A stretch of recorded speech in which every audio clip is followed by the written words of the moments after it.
Deep beneath our feet, in a dimly lit bunker, rows of screens blinked like silent guardians of our fate. It was the early hours when the world still dreamt of security, that a solitary measure in the software faltered. No buzzer sounded for the fault. No human voice cried alarm. Yet, in that breathless moment, code misinterpreted a harmless data packet as a command to retaliate, whispering through the system like a ghost. Moments later, nuclear missiles stood primed for launch. How could something so infinitesimal unshackle the apocalyptic power of nations? The terror is in its invisibility. On display in that subterranean cavern, the line between life and oblivion had been drawn in a few lines of code.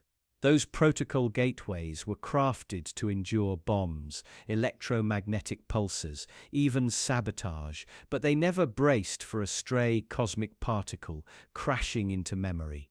In a flash, a bit flip transformed a 0 into a 1, reclassifying friendly radar echoes as incoming warheads.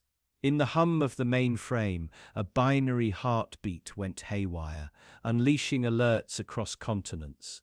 Warnings zipped through command channels, faster than any officer could respond. One flipped switch in silicon became the spark for missiles to ignite. Could such a microscopic error hold the world on the brink of oblivion? We trusted algorithms to pass the chaos of our fears, but chaos found its way into the algorithms. In the command center, red lights pulsed like warning sirens inside the skull. Officers jolted upright, eyes wide at the screens, showing tens of simulated launches arcing toward the horizon. Their jaws clenched. They reached for headsets, voices crackling as they confirmed identification tokens and recited launch codes rarely heard outside dusty manuals. Each syllable bound them to unspeakable power. Families miles away huddled in shelters, unaware that their destinies now hinged on a single software error. Every heartbeat echoed the countdown they were never meant to see. Each screen became a mirror, reflecting our collective dread, as if the machines themselves understood the stakes. Under ordinary circumstances, the chain from detection to execution moved with deliberate caution. Radar sweeps, computer processing, human verification, presidential assent. But that night, the machine leaped ahead.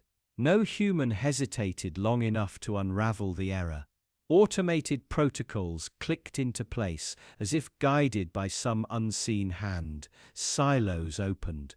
Igniters warmed. A cold mechanical chore played out in perfect sequence. Layers of fail-safe dissolved into code and silence. Manual safeties meant to interrupt this cascade lay dormant, untested, forgotten in the trust we placed in endless loops of code. How terrifying to realize that complex safeguards can evaporate under the weight of a simple software tremor. The architects of this system were titans of engineering, sequestered in underground vaults during a time when the world teetered between peace and annihilation.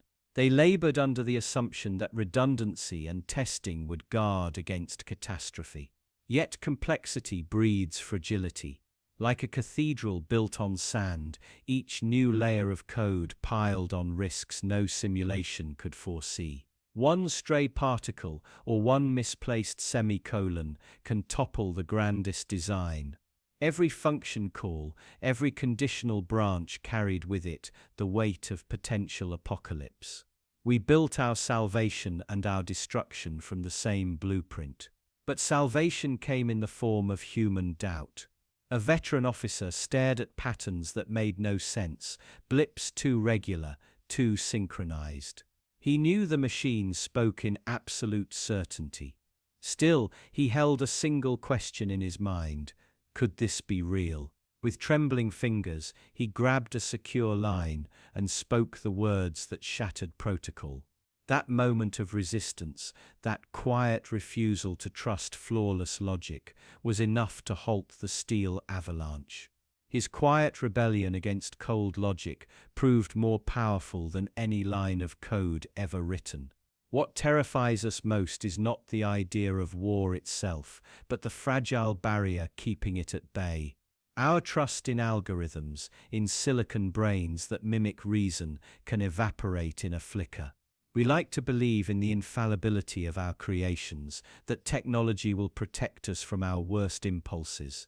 But the moment we cede control, the smallest glitch becomes an invitation to chaos. We are puppets dancing on the whims of faulty code.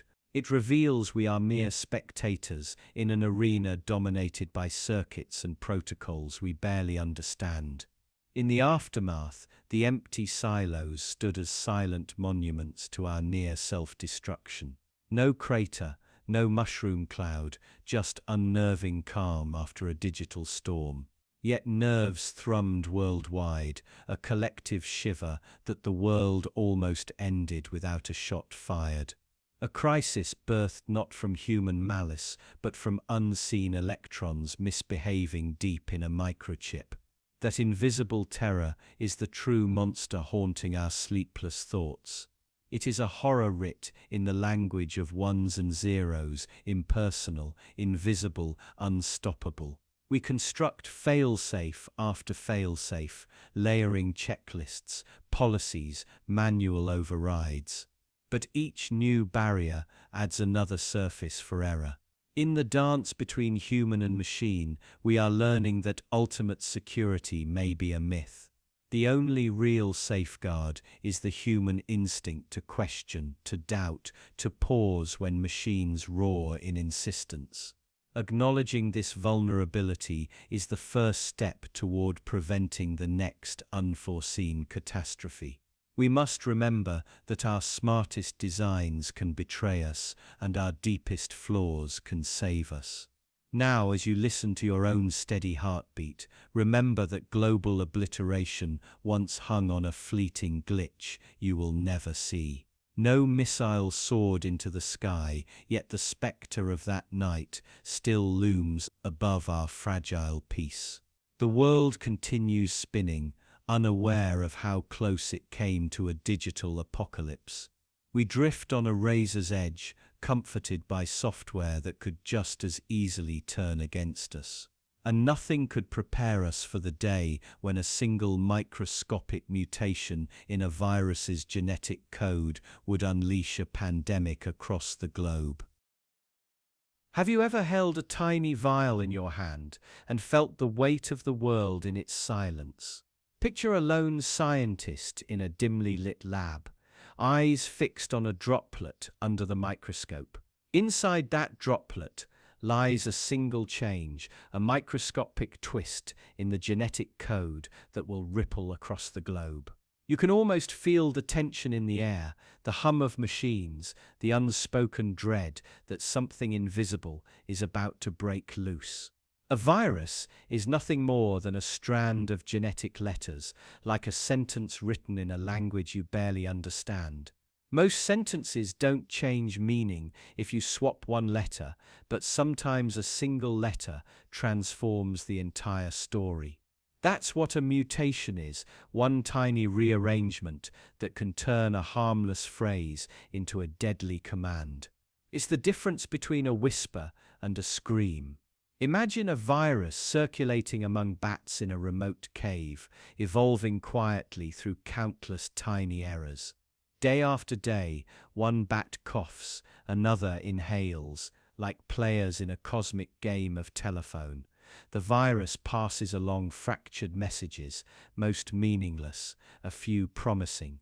Then, in one moment of chance, the genetic code shifts in a way that lets it slip more easily into humans. That moment is a pivot point, a turning of fate's wheel. This single mutation, perhaps on the virus's spike protein, acts like a key fitting a new lock. Suddenly, it can bind to human cells, exploit biological gateways never meant for it. It's as if you discover an unguarded door in a fortress you thought impregnable. No alarms blare, no sentries stand watch. The virus slips in, silent, invisible, unstoppable.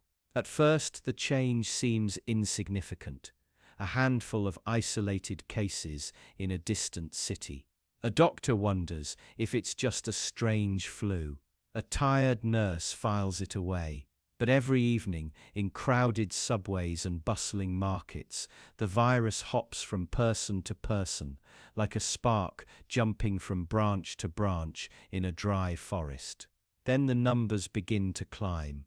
1 to 10, 10 to 100, 100 to 1,000. Each new infection doesn't feel like much in a world of billions, but together they form a storm surge. And storms build from the smallest currents. Governments issue travel warnings, then travel bans. Yet by then, the virus has already ridden on airplanes, cruised on ships, and hitchhiked on shoes. It moves faster than borders, outruns every policy drafted to contain it. In cities from Milan to New York, hospitals fill, panic rises, economies shudder. Scientists scramble to sequence the virus's genome, tracing its history like detectives hunting a fugitive. They find that single mutation, that one letter shift, and realize its power. It explains why clusters exploded into pandemics. It reveals how a virus once confined to bats became a nightmare for humanity. But understanding doesn't undo. It doesn't bring back the lost lives of families torn apart by fever and fear. It doesn't restore the jobs vanished, the lonely months of quarantine, the trembling uncertainty of whether the next breath might be your last. Still, there is a lesson in this microscopic catastrophe. We learn that in the vast complexity of life, the smallest change can reshape everything. Like the flutter of a butterfly's wing triggering a hurricane halfway across the world, a single viral mutation can tip the balance between peace and collapse. We tell ourselves we're in control, that science, policy, and preparedness can shield us from nature's fury. Yet this virus showed how fragile our defenses can be, how much depends on chance.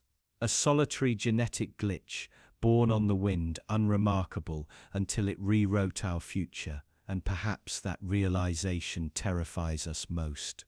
It reminds us that power often lies in the unseen, the infinitesimal, the overlooked. It reminds us that vigilance must be constant, curiosity relentless, humility our guide. So next time you swab your cheek for a test or watch headlines about a new variant, remember the tiny ripple that started it all. Remember that even when the world seems steady, each moment brims with the potential for upheaval. What if the smallest glitch, hidden in endless lines of code, could bring the world to its knees? You've never seen devastation move so quietly. Picture a single symbol, a tiny flick of the wrist as a programmer types out a line, eyes weary from hours of deadlines. A semicolon is supposed to be there, like a brick holding up a wall. But it's missing. That one absence, invisible in a sea of code, begins a chain reaction that brings the world's financial heartbeat to a grinding halt. In the sterile glow of 1,000 trading screens, algorithms hum like unseen beasts, calculating risk and reward in microseconds. Trillions of dollars dance across continents every second, guided by lines of text and punctuation marks. We trust these machines implicitly, believing in their infallibility. But a single line of code, malformed by one absent semicolon, shatters that faith in an instant. It starts innocuously. An overnight update rolls out, promising efficiency improvements. Developers celebrate as tests pass, oblivious to the one missing semicolon, tucked away in a complex script.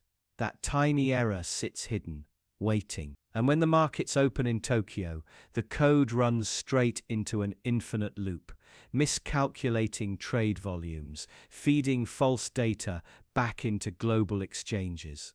Within moments, a whisper of anomaly spreads like wildfire. In London, a trading desk notices a slight imbalance, a flicker of red next to a stock price that shouldn't be there. They assume it's a glitch, a local hiccup, but by the time New York lights up, billions have been mispriced. Sell orders flood in automatically, triggered by the corrupt data. Buy orders follow in panicked symmetry. The algorithm's wheels spin faster as it chases the very distortions it has created, amplifying the chaos. Traders watch in horror as their screens dissolve into a maelstrom of flashing alerts and error messages. The room feels impossibly small, claustrophobic, heartbeats quicken, breaths shallow, sweat beading on foreheads, and still the code runs.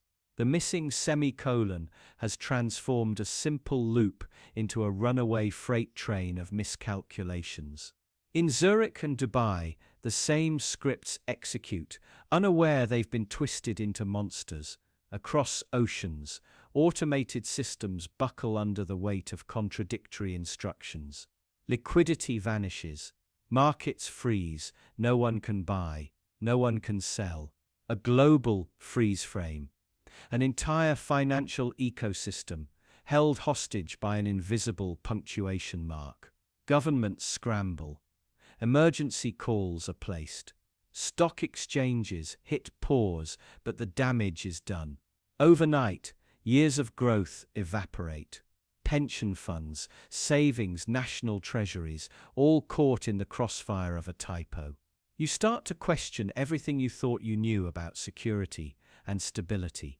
How can a peace of mind built on layers of code be utterly destroyed by one small omission? Then the human cost emerges. Retirement plans vanish. People wake to headlines announcing losses they can't comprehend. Lives upended by a chain reaction that began with a keystroke. You begin to grasp how fragile our world really is. Empires of capital, towering and confident, crumble like sandcastles against the tide. As the days pass, investigations reveal the culprit, a missing semicolon, lodged deep within a labyrinth of program logic. A junior developer, exhausted and under pressure, forgot to type it. No ill intent, just human error. But when that code reached production, it became a weapon. A silent assassin, wielded by the most sophisticated financial systems on Earth. Imagine the guilt. The developer sits in a small cubicle, haunted by the knowledge that their omission cost livelihoods, trust, even hope. The weight of that tiny mistake grows heavier with each headline. And yet, this is the world we've built, complex networks of interdependent machines that carry our most precious assets, vulnerable to the frailest human slip. We tell ourselves technology is precise, predictable, superior. But in reality, it's only as reliable as the people who write it. And people are imperfect, fatigued, distracted, fallible. We outsource judgment and faith to machines, but every single command within them was crafted by a human hand. One semicolon can be the fulcrum between order and catastrophe. Now ask yourself how many other weak links lie hidden in the digital scaffolding we rely on every day. How many single points of failure remain undetected, waiting to ignite the next global crisis? We upgrade, patch, and innovate, but a single oversight can undo it all. In the aftermath, some call for tighter protocols, double checks, mandatory rest for developers. Others speak of fail-safes, redundant systems, manual overrides. But these measures, too, depend on human vigilance. Can we ever truly eliminate the risk of human error? Or is our faith in code just a collective illusion? You feel a shiver as you recall every time you checked your phone to watch markets tick upward. Every time you entrusted algorithms with your dreams of security. The semicolon reminds you that beneath the veneer of progress, our world is held together by fragile threads of trust, woven with the same hands that can unravel them. And yet, despite this vulnerability, we press on, drawn by the promise of speed, by the lure of efficiency, by the seduction of limitless connectivity. We build higher, move faster, push further. Each new advance brings its own unseen flaw. Each innovation conceals its own missing piece. The financial collapse triggered by that absent semicolon is more than a cautionary tale. It's a mirror reflecting our deepest dependencies and our most dangerous blind spots. We are architects of our own downfall, capable of constructing wonders and calamities in equal measure. In our hands lies the power to create entire economies and to bring them to ruin. And in that moment of reckoning, you realize it only takes the smallest ripple to create a tsunami. One semicolon, one missed check, one exhausted mind, a momentary lapse that echoes around the globe. We are all participants in this dance of perfection and error, forever teetering on the edge of disaster. You can feel your pulse quicken, your breath catch as you confront the truth. Our greatest strength, our technology, is also our greatest vulnerability, because it reflects the fragile, imperfect nature of our humanity. But now, consider how even smaller faults can cause unimaginable consequences, and brace yourself for how a minute sensor error will unmake everything you thought was safe. Imagine standing in a quiet control room, the hum of machines like a lullaby. The clock ticks past midnight, and everything seems routine, but on one console, a sensor flickers, just a 1% deviation, a whisper of error. You glance at it, assume it's a glitch. After all, 1 minute, 1%. How much difference could it make? You tell yourself not to worry. You've seen hundreds of readings dance up and down by fractions. Your fingers rest on the switches, ready to adjust if needed. Meanwhile, deep beneath your feet, water cools uranium rods with a precision that demands absolute accuracy. What you don't realize is that this tiny sensor error has already begun to tilt the balance. In the next 60 seconds, the sensor feeds false data into a system built on trust. Automated controls react, valves shift, and steam pressure creeps upward. The change is imperceptible at first. A gauge here, a hiss there. You're still calm, convinced the anomaly will self-correct or that someone else will notice.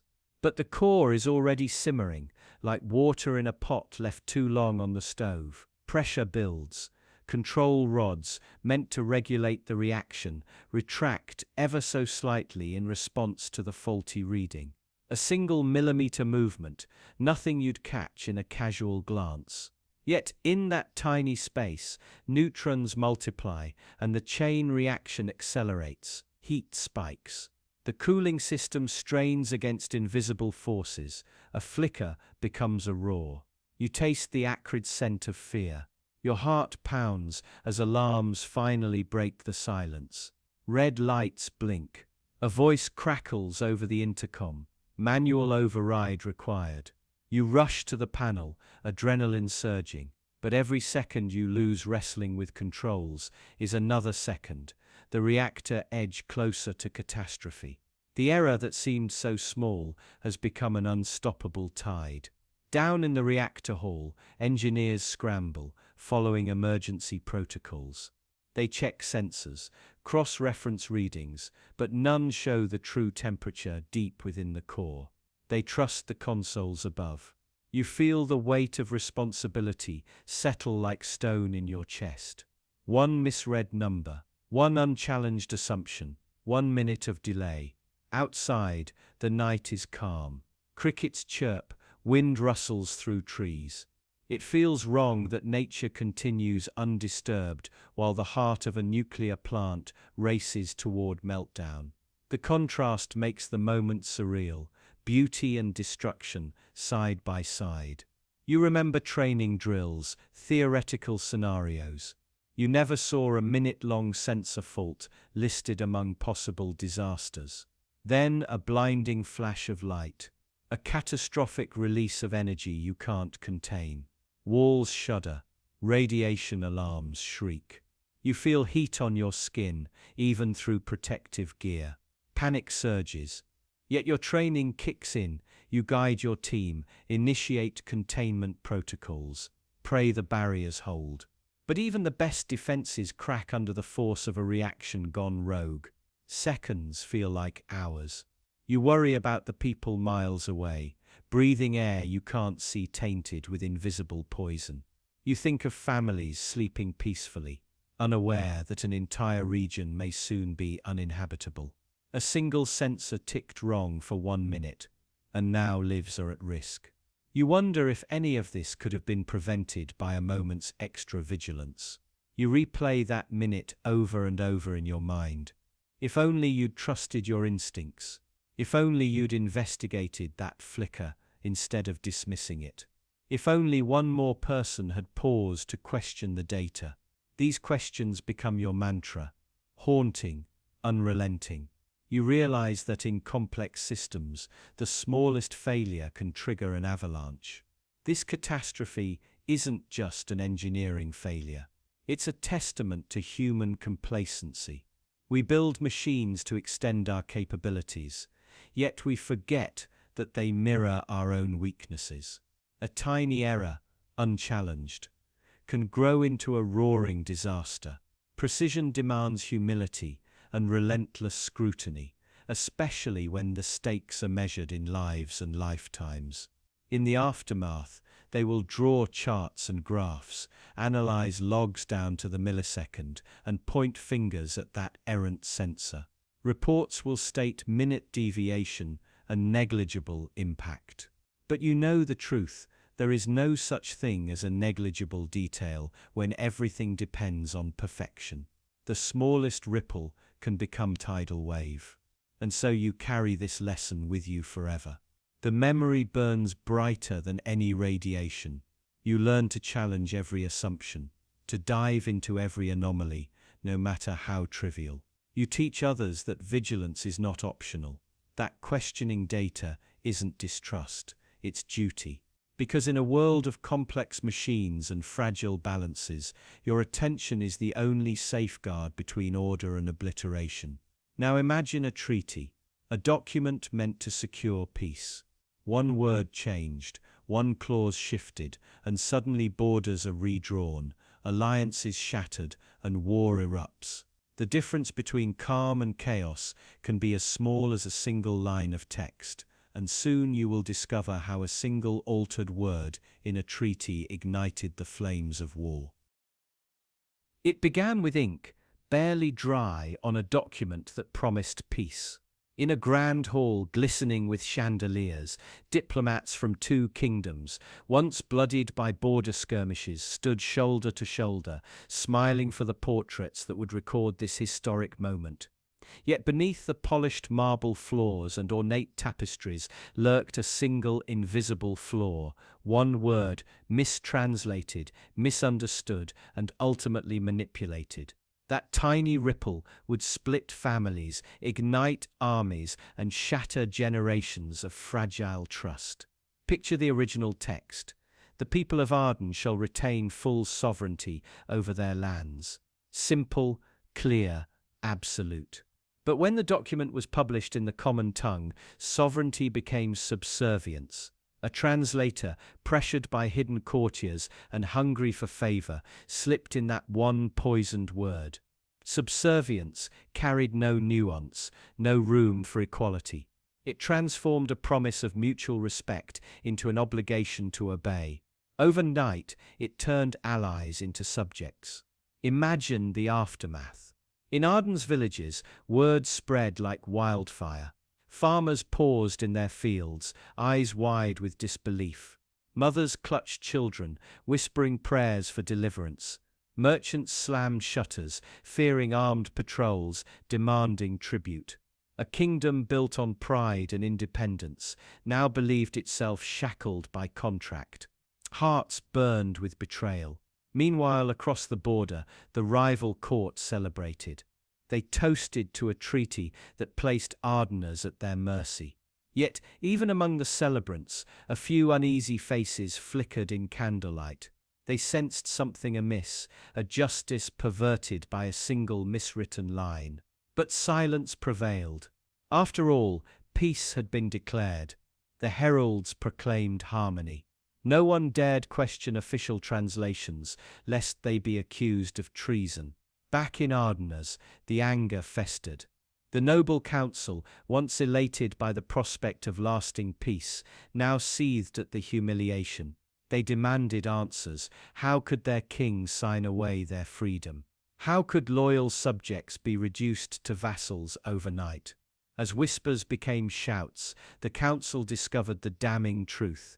A court scribe had replaced sovereignty with subservience at the behest of an ambitious minister. That revelation ignited a fury that no sermon could contain. Citizens flooded the streets, torches in hand, banners emblazoned with the original treaty clause. The air filled with cries of "We are free" and "Restate the word." Diplomats from the neighboring court arrived, convinced they could calm the storm with crumbs of compromise. But the crack in trust had grown into an unbridgeable chasm. Each attempt at negotiation only deepened the wound, revealing how one word carried the power to define an entire nation's fate. As armies mobilized on either side, generals spoke of honor and duty, invoking that single deceitful term to justify their preparations for war. Armored knights sharpened blades upon exploits, adorned with the story of betrayal. Archers tested yew boughs beneath banners painted with the word freedom, a fierce reminder of what they believed had been stolen. And so, what began in an elegant chamber under crystal chandeliers escalated into a slaughter that stained fields red and echoed through mountains. Yet even in the darkest hours, the echo of that one altered word haunted survivors. In makeshift camps behind the front lines, soldiers shared stories of home, of apple orchards and cobblestone streets, wrestling with the question, are we defending our sovereignty or avenging our subservience? Brothers turned on brothers, all convinced they fought for the true original intent embedded in the treaty. Each life lost, each castle burned, carried the weight of that single linguistic betrayal. When peace finally returned, after years of bloodshed and ruin, historians pored over charred parchments and faded transcripts. They discovered the scribe's ledger, a secret confession crumpled in a desk drawer. The shock rippled through both kingdoms. The war had been built on a lie, a word that never belonged. Redemption for the scribe came too late. He had perished on the battlefield, mistaken for a spy. But his confession became the first step toward rebuilding trust. Reconciliation was a slow, agonizing process. New treaties were drafted with multiple translators, rigorous oversight, and public readings in every village. Citizens, haunted by the memory of that one corrupted word, demanded transparency in every line. Yet the scars remained, fields lay fallow, where once orchards grew, families mourned the dead, and the very concept of peace carried a bitter aftertaste of betrayal. Today, when scholars teach that war, they point not to armies or alliances, but to a single word, a reminder that language is a weapon, as sharp as any sword. They show students how translation can be twisted, how power can hide in the smallest of details. And they ask us all to consider, how often do we accept official statements without examination? How often do we allow a single phrase to define our reality, unquestioned and unchallenged? Because at its core, this story isn't just about kingdoms and treaties, it's about you and me. In everyday life, we sign agreements, accept policies, believe slogans. We trust that the words presented to us reflect their true meaning. But what if they've been altered, shaped by agendas we don't see. What conflicts might quietly brew in boardrooms, parliaments, or even our own conversations, sparked by a single misplaced word. Shoulder, the lesson is chilling. Every word matters. In treaties, in laws, in speech, in thought. A shift from shall to may, from rights to duties, from free to bound, can change everything. It can turn peace into war, trust into suspicion, obedience into rebellion. And as we consider the weight of our own words, we must remember that vigilance over language is not a mere academic exercise. It is a defense against manipulation, a shield for our collective sovereignty. Next, we'll dive into how a stray bullet, fired in anger and chaos, set ablaze an entire city, and how a single trigger pull can ignite far more than gunpowder. Have you ever been in a crowded square, the air electric with chatter, and the promise of an ordinary evening, when suddenly a sharp crack cleaves through the voices and laughter? Imagine a stray bullet slicing the twilight air, ricocheting off a stone fountain before embedding itself into the chest of a passerby. In that moment, nothing seems ordinary anymore. A single errant piece of metal becomes the catalyst for a storm of rage and grief that sweeps through an entire city. You feel the collective inhale of shock, the sudden hush as every eye turns toward the fallen. In that pregnant silence, the spark is lit, and once the tinder is aflame, it spreads faster than anyone expects. It starts with whispered rumors. One witness claims the bullet came from a rooftop sniper. Another insists it was the result of a chance quarrel between neighbors. Facts melt away under the weight of emotion, replaced by the stories you tell yourself when you're desperate for someone to blame. Every version of the tale fans the embers of anger. You find yourself repeating the rumors, sharing them in hushed tones, or shouting them into the night. Each retelling distorts the truth a little more, until the real victim becomes meaningless, eclipsed by the outrage you carry. You watch as peaceful solidarity fractures, replaced by a singular thirst for vengeance. Within hours, the square that once pulsed with life is barricaded by riot police, whose helmets glint under the streetlights like the eyes of a predator.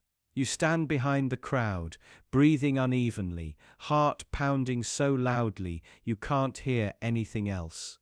Every face around you is a mirror of your own confusion and fear.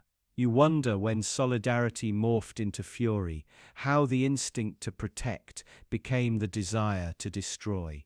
Why does an entire community unite not in mourning, but in hate? Because you know that grief demands action, and action demands a target. The first brick sails through the air, smashing into the grille of a police vehicle. A flare of flame erupts from the barrel of a tear gas canister. You feel it in your lungs, a burning protest against your right to witness history unfolding. The scent of smoke and sweat blends into a perfume of chaos. Shops shutter their windows, shopkeepers hide behind counters, and streetlights flicker as if frightened to remain alight. The city you knew is unrecognizable, a battleground shaped by fear, and yet you can't look away. Your own adrenaline pulses, eerily satisfying. What follows is a cascade of broken glass and overturned cars, graffiti scrawled like angry poems on once pristine walls. The message is clear. You will be heard, no plea for justice, no demand for reform, just the raw scream of a people who feel betrayed. In the aftermath, when the flames die down and the smoke clears, you see the true cost. Neighbors turn on neighbors, friendships fracture, and the lines between right and wrong blur into a grey haze. Some mourn the loss of property, others mourn the loss of innocence, But everyone mourns the moment when a stray bullet became the cudgel of collective fury. Yet, even as the city smoulders, the narrative fractures again. Politicians blame each other. The media searches for heroes and villains, cherry-picking images that feed the story they want you to believe. You realize how easily truth is weaponized, how a single frame of a looter can eclipse the image of a grieving mother. The riot becomes less about that one person, less about the stray bullet, and more about power. You see how desperation and politics dance together in the ruins, each step calculated, each word amplified in the broadcast echo chamber. And you understand that you've become part of this spectacle, your anger repurposed into ratings and votes. But what if none of this had happened? Imagine if that bullet had lodged harmlessly in the ground, or if it had been deflected by the stone ledge without claiming a life. The same crowd would have dispersed, the same evening would have ended without incident, and the city would still stand unscarred. Instead, a trivial, almost accidental moment unraveled the delicate threads of order and ignited a conflagration no one could contain. It shows you how brittle our social fabric is, how vulnerable to the slightest provocation. Beneath the calm surface of daily life lies a reservoir of tension, waiting for a tiny stone to break open the dam. Now, look closely at the aftermath. You walk through the deserted streets the next morning, sidestepping shards of glass like a minefield. The burnt-out husk of a patrol car sits at the curb, a monument to chaos. A mural on a crumbling wall reads simply, "Remember us." But who is us? The fallen victim, the rioters, the people who lost businesses. You realize that us is every inhabitant of this city, bound together by a single moment of violence and the tidal wave it unleashed. In the end, the stray bullet is nothing but a symbol. It becomes shorthand for grievances unaddressed, for anger simmering beneath the surface. It becomes proof that the smallest event can unlock the deepest horrors of human nature. And yet, even as you walk among the ruins, you understand something crucial. That same power, that same capacity for destruction, can also be a force for healing. A small act of kindness, a solitary voice of reason, a genuine apology, it too can ripple outward and mend the fractures if we let it. The question is not just what ignites catastrophes, but what brings us back from the brink. And just when you think a stray bullet was the most unlikely spark, you'll see how a single misprinted ballot can tip the scales of power and rewrite history. Imagine standing in a crowded town hall, the air thick with anticipation and the hum of whispered debates. It's election night in Ridgeline County, and every soul in the room believes the outcome is certain. The incumbent, known for steady leadership, has led the polls for months. Opponents nod their heads, accepting defeat as inevitable. Then the results flash on the giant screen. The challenger wins by a hair's breadth, 127 votes. Gasps echo. Shouts erupt. How could this be? You feel the ground shift beneath your feet. In the weeks that follow, the challenger is sworn in. Victory speeches paint a new era of hope. But beneath the applause, a seed of doubt takes root. A local journalist notices something strange. The ballot design differs from the prototype approved weeks earlier. A small misalignment, a column of checkboxes shifted down one line, means hundreds of votes intended for the incumbent were counted for the challenger. It seems almost laughable, absurdly trivial, a single misprinted line, a tiny ripple in ink. Yet that ripple has toppled the result. You read the details and your heart races. Hundreds of voters marked the box beside one name, only to find their votes recorded under another. What feels like a clerical error is suddenly a weapon. You imagine a farmer from the outskirts, a retiree casting their ballot with trembling hands, a college student marking their choice in a blue hurry. All those voices drowned by a misprint, their intentions erased, their trust shattered. Legal teams swarm the courthouse. The incumbent files a challenge, demanding a full recount and questioning the legitimacy of every ballot. Courtrooms become battlegrounds. Arguments fly about intent, about the sanctity of the vote, about the margin of error. The challenger's supporters chant that democracy cannot be held hostage by a typo. The incumbent's backers shout that without a fair vote, democracy is an illusion. You wonder what is the weight of your single vote when winter frost can smudge ink, a printing press can misfeed paper, and human oversight can falter. Months of hearings stretch on. Evidence piles up: printer logs, sample ballots, sworn statements from poll workers. The misprint is undeniable.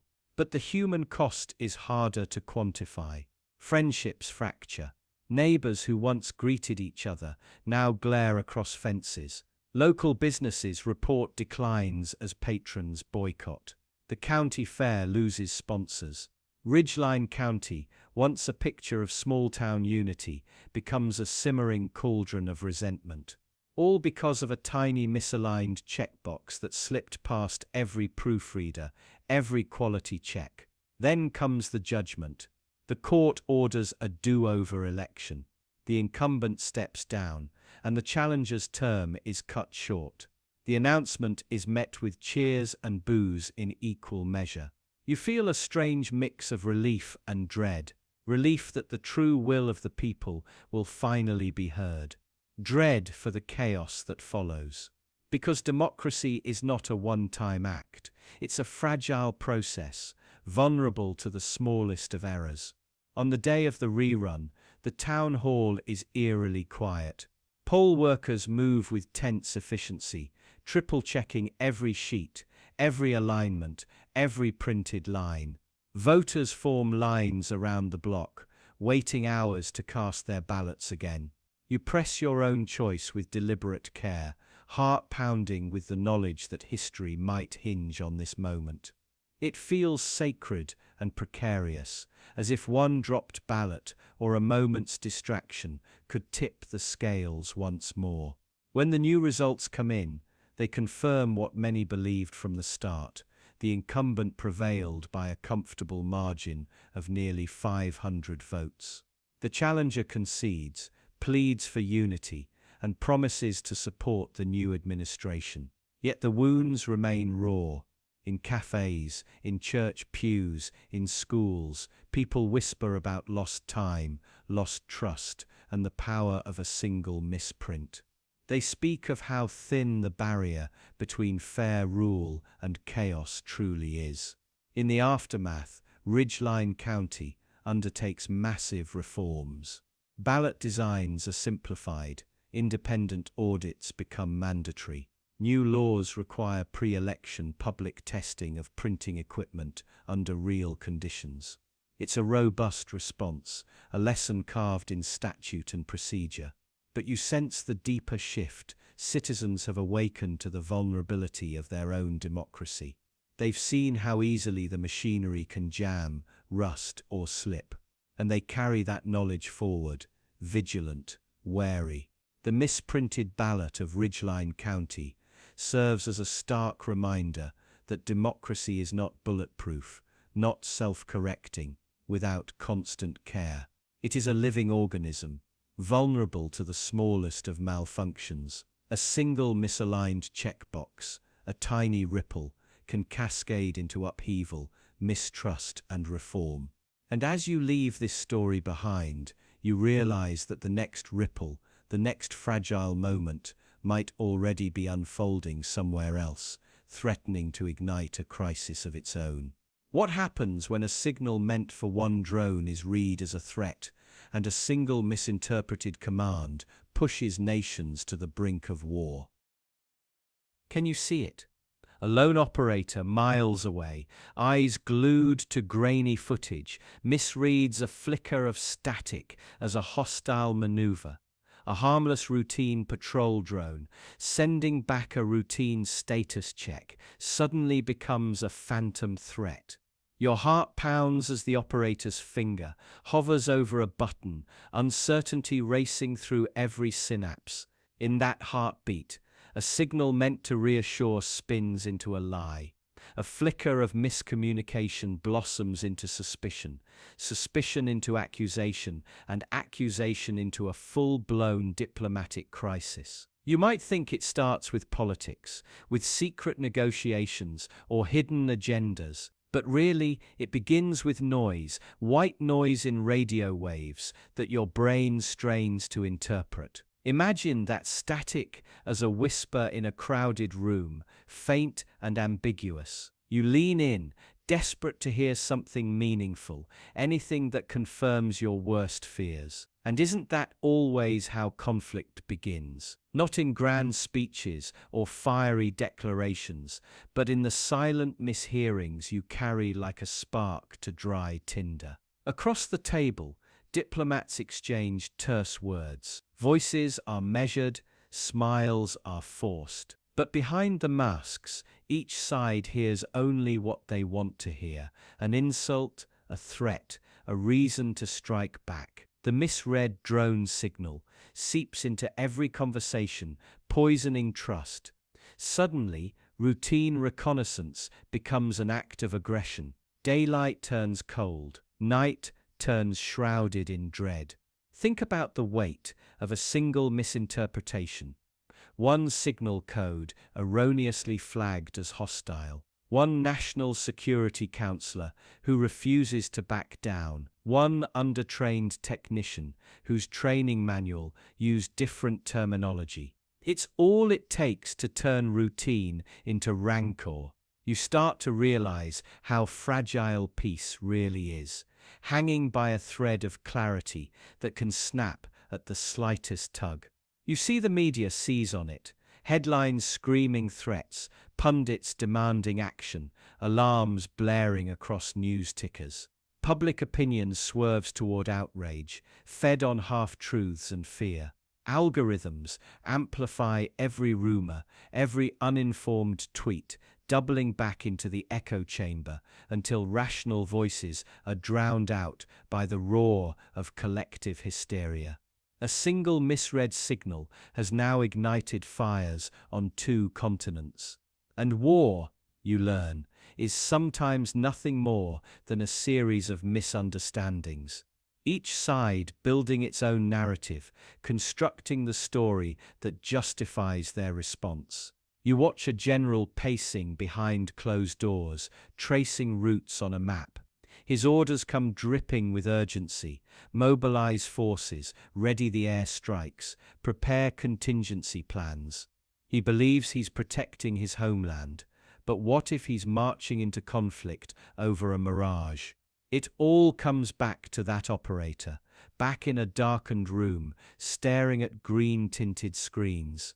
How does he sleep, knowing his error might cost thousands of lives? You feel the heavy weight of responsibility pressing down, like gravity intensified by guilt. The world's fate balanced on a misread blip in the void. This is the core of our vulnerability.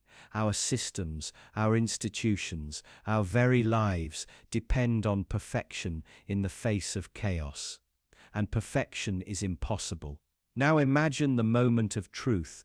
Leaders convene in emergency session, voices hushed but trembling. A translation error skirts into the minutes. One delegation accuses the other of planning an imminent strike. They withdraw ambassadors, recall envoys, dispatch warships. The misread drone signal has metastasized into full strategic doctrine. The diplomats, now prisoners of their own perceptions, cement the crisis with every calculated move. You might think it ends there, but crises have a way of feeding on themselves, growing more complex in the heat of fear. Allies are dragged in by treaty obligations. Economies spiral as markets plunge on rumors of conflict. Citizens demand protection. Generals whisper that only strength can restore peace. And every step forward becomes a new opportunity for misunderstanding, for escalation. Pause and consider this. The misread signal was never more than a digital hiccup, a glitch in translation between hardware and human instinct. Yet here we are, teetering on the edge of catastrophe, tangled in the webs we weave from our own misinterpretations. It's a stark reminder that technology doesn't just solve problems, it can also amplify them. A drone's lens doesn't lie, but the human mind interprets its feed with bias, with fear, with hope for what it wants to see. In the quiet aftermath, when the crisis finally diffuses, will anyone admit the truth? Will the world record that it was a flicker of static, a fatigue-blurred eye, a mismatched protocol that nearly set nations ablaze? Or will we eternally rewrite the story, claiming heroism, villainy, hidden motives? History has a way of fogging the real causes, leaving us with myths of inevitability, rather than the fragile chain of errors that sparked the blaze. And what of you, listening now? How do you carry this knowledge forward? Perhaps you'll question every flashing light, every urgent alert. Perhaps you'll remember that vigilance must always be married to humility, that every misread sign, every misheard tone, every missed nuance holds the potential to reshape history. You become the witness to how slight distortions can ripple outward, colliding, intertwining, triggering disasters far larger than their origin. But here's the deeper unease in a world so interconnected, so electrified, so primed for instantaneous reaction. How many more of these misread signals lie waiting?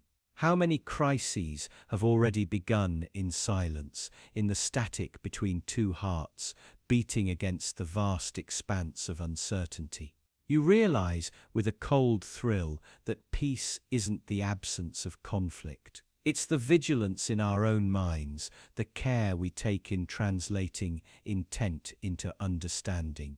And as the final echoes of this story fade, you sense the truth settling in. Sometimes the greatest threats aren't bombs or bullets, but the tiny ripples in perception that we ignore until they become tidal waves. Soon you'll hear another tale of small choices, of hidden detours, of consequences that unfold far from their source. Get ready, because next you'll discover how a single flipped switch deep inside a control room unleashed a wall of water nobody saw coming. A soft click echoed through the control room, barely audible over the hum of machinery. You don't notice it at first, just another routine adjustment, another tiny action in a world designed to run itself. But that click, that simple flip of a switch, would send a shockwave through reality. It would turn still waters into a roaring wall of destruction, forever rewriting the lives of everyone downstream. You might ask yourself, how could something so insignificant unleash chaos so vast? Because complex systems aren't gentle. They're poised on the edge of calamity, balanced so finely that the smallest disturbance can tip everything into ruin. That switch wasn't just metal and circuitry, it was the final thread holding back a mountain of water. And when it moved, the dam surrendered. In the moments before the breach, the lake lay perfectly calm, its surface mirroring the sky. The engineers, celebrating a day without incident, had no idea they were perched on a knife's edge. It's easy to believe safety is a permanent condition. You assume structures endure because they're built by experts. You tell yourself disasters happen somewhere else, to someone else, but the reality is harsher. Durability is just the illusion we cling to until it shatters. Then came the first crack, a hairline fracture racing through concrete, invisible to the naked eye, but unstoppable once it began. Water seeped in, pushing against its cold prison, and you can almost hear it whispering, "I will not be contained." The pressure multiplied, each drop a tiny hammer blow, until the dam could bear no more. When the concrete gave way, it didn't crumble politely. It exploded, sending jagged shards, flying like bullets, and opening a yawning wound into the earth. The flood arrived with the force of a freight train. Houses that had stood for generations were swept away in seconds. Trees that seemed ancient and unassailable snapped like twigs. People standing on riverbanks, confident in their distance, watched helplessly as the water raced toward them. In that instant, the levees of complacency broke as surely as the dam. You realize safety isn't a guarantee. It's a gamble. What about the hands that flipped the switch? What drove them to that moment? Maybe it was a routine test, meant to prepare for emergencies. Maybe it was a decision made in fatigue, under pressure, believing that a tiny risk could reveal unseen faults. Perhaps protocols were followed perfectly, and the outcome was still catastrophe. You wonder who carries the weight of responsibility when a system you trusted betrays you, whose hands bear the blame for every tear-streaked child and every shattered home. The floodwaters didn't stop to ask for forgiveness. They poured into fields, turning green pastures into muddy wastelands. Animals trapped in barns drowned where they stood. Roads vanished under torrents of brown foam. And those who escaped clung to hope. Hope that someone would come. Hope that rescue boats would arrive. Hope that the world would recognize their suffering. But system after system failed them. Warning sirens silent, evacuation routes flooded, communications severed by power loss. In the chaos, courage emerged alongside despair. Strangers formed human chains in raging currents, pulling victims to safety. Emergency crews, some caught unawares themselves, waded in mud and debris, risking their own lives to save others. You see heroism born from horror, a reminder that even when structures collapse, human bonds endure. But these acts of bravery don't undo the damage. They don't rebuild homes or bring back lost lives. They're a flicker of light in an overwhelming darkness. As the waters receded, the true scale of devastation revealed itself. Entire neighborhoods erased, bridges missing, like broken teeth. The landscape cleaved open. The village that once hummed with quiet routines was unrecognizable. People walked through ghost towns, staring at heaps of splintered wood and twisted metal. Grief hung heavy in the air, thicker than any fog. You could touch it, taste it, and you asked yourself how many such tragedies lie hidden behind the word accident. The solution, they said afterward, was clear. Stronger materials, more sensors, additional fail-safes. 1,000 experts pored over diagrams, tracing a path from that flip to the fracture, from the fracture to the flood, from the flood to the funerals. But software updates and new regulations, while necessary, felt like bandages on a broken bone. They addressed the symptom, not the disease, our blind faith in perfection. Because here's the unsettling truth. Perfection doesn't exist. Everything built by human hands can fail. And every system, no matter how well designed, can be brought down by a single misguided action or an unforeseen flaw. The danger isn't just in the switch you flip. It's in believing that once you've built something strong enough, you can relax. It's in forgetting that every achievement carries within it the seeds of its own undoing. So you carry on, living your life, hoping you'll never face a dam bursting from a flipped switch. You trust that someone else, somewhere else, has anticipated every risk. But deep down, you know that trust is fragile. because it only takes one moment, one thoughtless gesture, one misread gauge, one unheeded warning to unleash forces you can't control. A momentary surge in electricity would soon plunge an entire continent into darkness.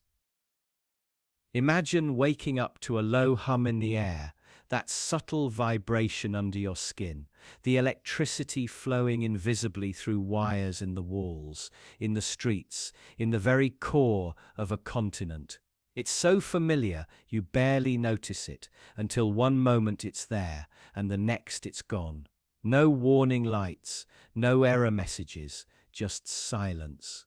A sudden void of power that swallows cities whole, erasing every glowing screen, every flickering lamp, every humming machine in an instant. Entire nations plunged into darkness, as if someone pulled the plug on reality itself. You're standing at your window, expecting the usual glow of street lamps, the comforting pulse of neon signs, the faint blinking of traffic lights guiding cars through the night.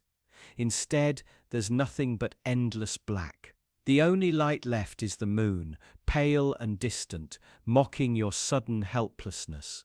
You grip the sill, fingers trembling, because you realize how dependent you've become on this silent force. Your phone dies in your hand, your door locks freeze, the highways become rivers of stalled cars, their headlights dark. Across the continent, power plants shudder, grids overload, transformers explode in showers of sparks. It starts with a fluctuation, just a tiny blip in frequency, a momentary mismatch between supply and demand. Somewhere, a single control room detects the anomaly and shuts down a generator to protect the system. That act ripples outward, like dropping a pebble into a still pond. One plant offline forces another to compensate. Lines overload, protective circuits trip. Then the grid fragments into isolated islands, each too small to sustain itself. And suddenly, all at once, it collapses. You haven't read about this in a technical manual, you feel it in your chest. The strangest sensation follows, the world feels slower, heavier. No hum of appliances, no whisper of fans, no buzz of machinery. In that silence, you hear your own heartbeat and the distant cries of neighbors. Panic spreads faster than flames. People rush into the streets, confused, afraid, gripping flashlights and candle holders like talismans. The darkness feels alive, as if it's pressing in on you, reminding you of how fragile your world truly is. You remember the days when you scoffed at stories of grid failure, thinking a continent-wide blackout was the stuff of dystopian fiction. But this isn't fiction. It's your morning coffee machine, your hospital ventilators, your traffic control systems, all severed in a heartbeat. And with every passing minute, the consequences multiply. Refrigerators warm, food spoils, water treatment stops, communications networks collapse, panic breeds rumors, rumors breed violence.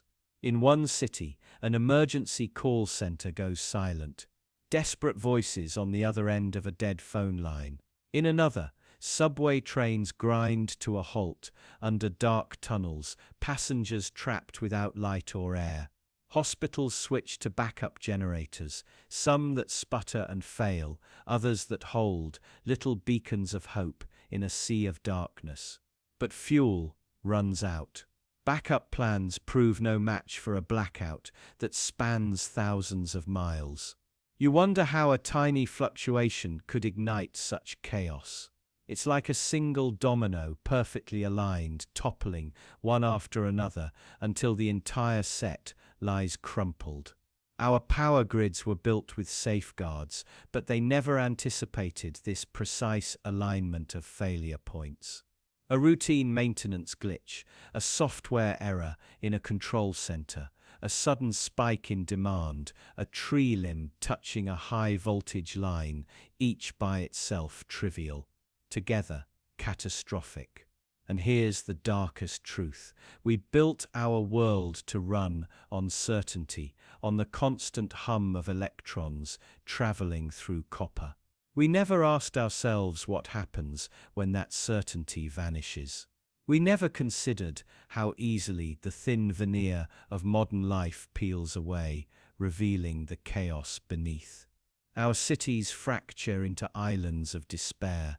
Our carefully constructed societies unravel at the seams when the lights go out.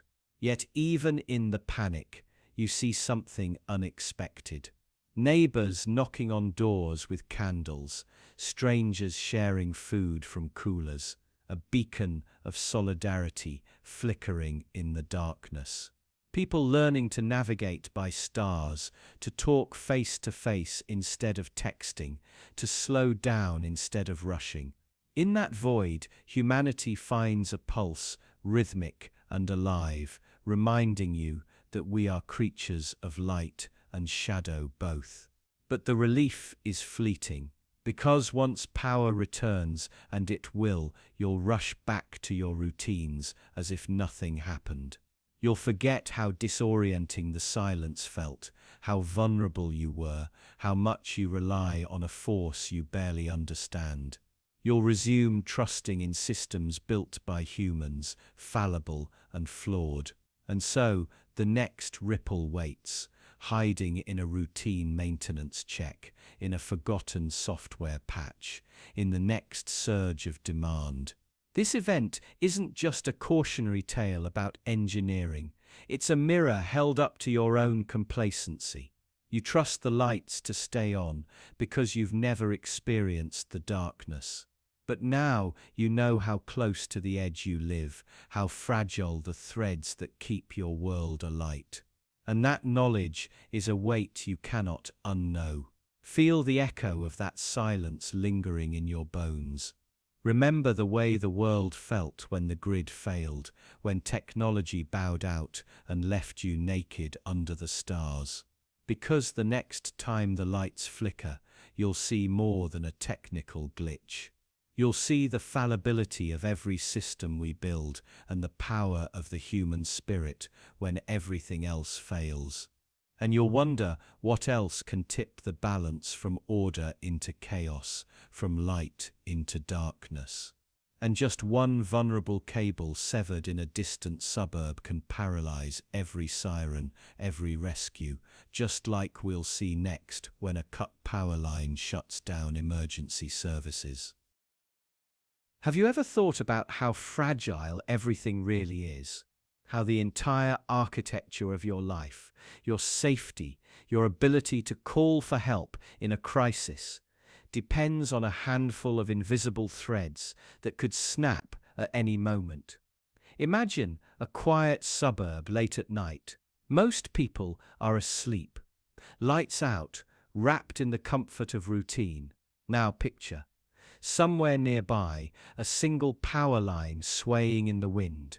It only takes one storm, one careless truck, one falling branch, a sharp pop, a crackle, and then darkness, silence where there should be life. But it's not just your lights that vanish. That cut wire doesn't just inconvenience you. It severs the delicate umbilical cord that connects your community to emergency services. Suddenly, the 911 operators can't take calls. Hospitals lose vital systems. Traffic lights blink dead, sending intersections into chaos. Fire stations receive no alerts. All because of a line you've never even noticed, now lying across a damp street, sparking against the asphalt. This isn't a fantasy. It happens more often than you'd like to believe. A single power line downed by an accident, or a small act of nature cascading instantly into a crisis. Someone collapses from a heart attack, but the ambulance never comes because no one could call for it. A house catches fire, flames climbing eagerly up wooden walls, while firefighters sit idle in their station, unaware. A mother goes into labor too early, trapped in her living room without the lifeline that might save both her and her child. It's such a small vulnerability, isn't it? One wire, a tiny ripple that swells into catastrophe. You think of infrastructure as this rugged, reliable beast, thick cables, steel towers, buzzing substations. But it's disturbingly delicate. Networks designed for convenience, efficiency, profit, not redundancy, not resilience. One cut and the whole illusion of safety collapses. And it's not just the physical systems that fail. Watch how quickly people unravel when the lights go out. Fear slides in like a shadow. The absence of that familiar electrical hum becomes oppressive. Neighbors step onto porches, peering into the gloom, whispering rumors. Was it a storm? Sabotage? Something worse? Panic breeds in silence. People become desperate, erratic, cruel, all because a wire snapped, and with it snapped their illusion of control. Maybe this sounds overly dramatic to you. Maybe you'd be calm in the dark, phone battery dying, streetlights dead, sirens silent. But would your calm last through the hours? Through the realization that if you needed help, no one would come? That your life, or the lives of your family, might hang on a service that no longer exists? This is the uncomfortable truth. Civilization isn't built on bedrock. It's suspended by thin, humming threads of copper and code. We forget that. We take it for granted every single day until one of those threads breaks, and suddenly you're reminded that safety was never guaranteed. It was leased, borrowed from a fragile system you don't control. It's a thought that lingers long after the power comes back, after the sirens wail once more, and life stumbles awkwardly toward normal. A thought that gnaws at the back of your mind. How many other tiny things are out there, waiting to snap? How many little ripples could become tidal waves? And just wait until you hear about the next one. A faulty valve so small it could sit in the palm of your hand, yet it poisoned an entire city's water supply. Picture a small city on the edge of summer. Sunlit streets humming with life, children running through sprinklers, couples lounging in parks, water flowing freely from every tap. Now imagine that same water laced invisibly with poison, odorless, tasteless, quietly corroding bodies from the inside out. And all because of a single faulty valve. One piece of metal failed to seal properly, and it transformed a basic human necessity into a weapon against the very people who trusted it most. You might think it takes something catastrophic, an earthquake or a war, to devastate an entire community. But more often, it's something so small, so mundane, that it slips past your instinct for danger. A valve, a forgotten maintenance check, a line on a clipboard that never got ticked. And in that oversight lives unravel. At first it seemed harmless, just a slight change in the taste of the water, maybe a faint cloudiness. Most shrugged it off. After all, isn't water supposed to be safe? Isn't it monitored, treated, rigorously tested? Who thinks twice about filling a glass at the sink or cooking dinner with tap water? The tragedy was already at work, long before anyone realized it. Then came the stomach pains, the headaches, rashes blooming across skin like grotesque flowers. Hospital visits multiplied. Parents watched helplessly as their children grew weak, listless. Elderly residents who had survived harder times began dying quietly in their beds, their organs failing without obvious cause. And still, the water kept flowing. Imagine the horror when the truth finally surfaced. That valve, small, inexpensive, almost trivial, had malfunctioned. It allowed industrial chemicals from an aging treatment plant to backflow directly into the city's supply. Each glass of water, each sip, was a slow dose of poison. And it wasn't just the valve that failed. It was an entire chain of complacency. Inspectors who rushed reports, city officials who ignored minor complaints, budgets cut so maintenance could be delayed just a little longer. Tiny decisions, each too small to spark outrage on its own, combined into a lethal mosaic. Worse still was how long it all continued. Even as complaints piled up, as lab tests hinted at contamination, the bureaucracy moved at a crawl. There were forms to file, protocols to follow, liability fears to weigh against public health. Meanwhile, residents kept drinking, showering, cooking, trusting a system that assured them everything was fine. It's easy to think of poison as intentional, some shadowy figure stirring toxins into wells. But the truth is more insidious. Indifference, carelessness, the quiet gamble that nothing bad will happen this week. These are the real culprits. A faulty valve didn't just malfunction mechanically, it exposed the fragile trust that holds modern life together. You expect that what comes out of your faucet won't harm you. You trust unseen people in labs, at treatment plants, in municipal offices to safeguard that expectation. When they don't, the damage is as much psychological as it is physical. How do you ever drink water without suspicion again? In the aftermath, lawsuits would crawl through the courts. Officials would offer hollow apologies. Engineers would draft new safety guidelines. But none of it would rewind time. Flush the toxins from bodies already ravaged. Restore childhoods cut short or lives prematurely ended. The valve was replaced, the system scrubbed clean, but the stain on the community's psyche remained, an indelible lesson in how the smallest neglect can spiral into catastrophe. So next time you turn on your tap, pause for just a moment. Remember how something as unremarkable as a valve could betray an entire city's faith in safety and routine. Because comfort, routine, trust, these aren't indestructible. They hinge on vigilance, on countless tiny decisions made properly. Lose that, and you risk more than inconvenience. You risk turning the very things that sustain life into agents of its undoing. And just think, what happens when a valve doesn't just fail to stop poison, but prevents help from reaching those who need it most? Because that's exactly where we're headed next. Picture a single valve, tucked away in a dark corner of a mechanical room.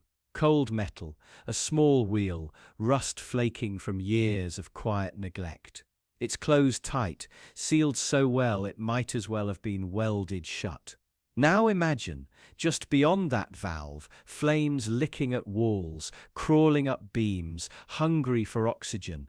It wants to be fed. It needs to be fed. But the valve stays closed, denying water to the sprinkler system that could have smothered the blaze before it found its strength. At first, it's almost unnoticeable. A whisper of smoke, a faint crackle, nothing that couldn't be handled with a hose and a steady hand. But because of that closed valve, because of a decision made long ago, or maybe a forgotten maintenance schedule, the fire breathes deeper. It grows claws, and it rages unchecked. Think about how terrifying that is. A single point of failure, one overlooked component in a vast, complex network. No malicious intent, no grand sabotage, just a small piece of negligence, a moment of inattention that snowballs into catastrophe. It's not evil that let the fire rage. It was simple human error. And yet the result is indistinguishable from malice. Lives are lost, families are torn apart. A community watches something irreplaceable burn to the ground, all because a valve stayed closed. This is the sickening part. We like to think disasters are born from extraordinary causes, sinister plots, monstrous villains, grand dramatic gestures, but more often they start small. Mundane. The ordinary neglected until it becomes lethal. And that's why it haunts us. because it means catastrophe doesn't require an evil mastermind. It only needs indifference. You can trace this pattern everywhere. In failed inspections signed off without care, in safety protocols skipped, because it'll probably be fine, in a worker too tired or too overworked to notice a critical gauge hovering in the red. We trust systems. We believe they're foolproof. We want to believe that safeguards are infallible. But every safeguard has a human behind it. Every system relies on someone somewhere, making the right choice at the right time. And people by nature are fallible. What's worse is that we often don't see the danger until it's too late. How many other closed valves exist right now? Hidden flaws in the places we live, the buildings we work in, the hospitals we trust to save us. They sit there quietly, time bombs waiting for the right spark. And when the fire finally comes, everyone will scramble for answers, hunting for a villain. But the villain is usually just a blank space on a maintenance log, or a tired worker thinking about getting home to their kids. It's easy to feel safe until you start looking closely. Then you see how fragile it all is. The thin line between order and chaos. Between life as usual and unspeakable tragedy. A line that might be drawn by something as small and unimpressive as a valve that should have been left open. Now pull back even further. See how this extends beyond physical fires. Closed valves exist everywhere in our society. Places where compassion should flow but doesn't. Where justice should be delivered but is instead sealed off. Small decisions, overlooked responsibilities, minor acts of negligence. They pile up invisibly until something ignites. And then we're left staring at the wreckage, wondering how it ever got this bad. Because deep down, we know the answer. We know that preventing disaster isn't always about grand, heroic interventions. Sometimes it's as simple and as monumental as keeping a valve open. Doing the quiet work, the unglamorous, easily forgotten maintenance that ensures when pressure builds and sparks fly, systems respond the way they're supposed to. So next time you hear about a catastrophe that started with something small, something seemingly insignificant, remember the closed valve. Remember how quickly control can slip through our fingers. And how thin the line truly is between a normal day and the kind that changes everything forever. Which makes you wonder how many broken wheels are already out there, waiting to derail the next desperate rescue mission before it even starts. Picture a remote coastal outpost, battered by icy winds and endless waves. A small helicopter stands ready on a makeshift landing pad, its rotor blades glinting under the dim, overcast light. Inside the cramped metal belly of that helicopter are emergency medical supplies, antivenom, transfusion kits, portable oxygen, that mean the difference between life and death for a cluster of fishermen, gravely injured hundreds of miles offshore. Time is not just critical. It's everything. Every passing minute bleeds hope. Now follow the crew chief as he performs one final walk-around before takeoff. His eyes scan the tail boom, the rotors, the fuel lines. Then he crouches low and notices something peculiar. A single wheel on the helicopter's landing gear is cracked, splintered like old driftwood. It looks minor, almost laughably small, given the size of the aircraft. Just one broken wheel on a machine designed to withstand storms and altitude. But that crack is a death sentence for this mission. Without stable landing gear, the helicopter can't safely take off or land on uneven terrain. The pilot makes the agonizing decision to stand down. Meanwhile, out at sea, the injured fishermen lie on blood-soaked tarps. Their ship's radio crackles with desperate updates. Infection sets in. Lungs fill with fluid. Hours stretch into a bleak, torturous night. When dawn finally breaks, so does the last fragile thread tethering them to life. All because of a wheel no bigger than a dinner plate. A wheel that grounded salvation. Isn't it grotesque how such a tiny flaw can trigger devastation on this scale? We imagine catastrophe emerging from monstrous forces, earthquakes, hurricanes, wars, but more often, it seeps through hairline fractures, slips under doors, rides in unnoticed on something as mundane as a faulty wheel. It's unsettling to realize how our most elaborate plans, our boldest rescues, our fiercest hopes, all rest on the flawless function of small overlooked parts. Think about it. Systems fail not from some grand cinematic collapse, but from the sum of trivial errors, a misfiled maintenance report, a distracted mechanic skipping a torque check, a single hairline fracture that nobody thought important enough to flag.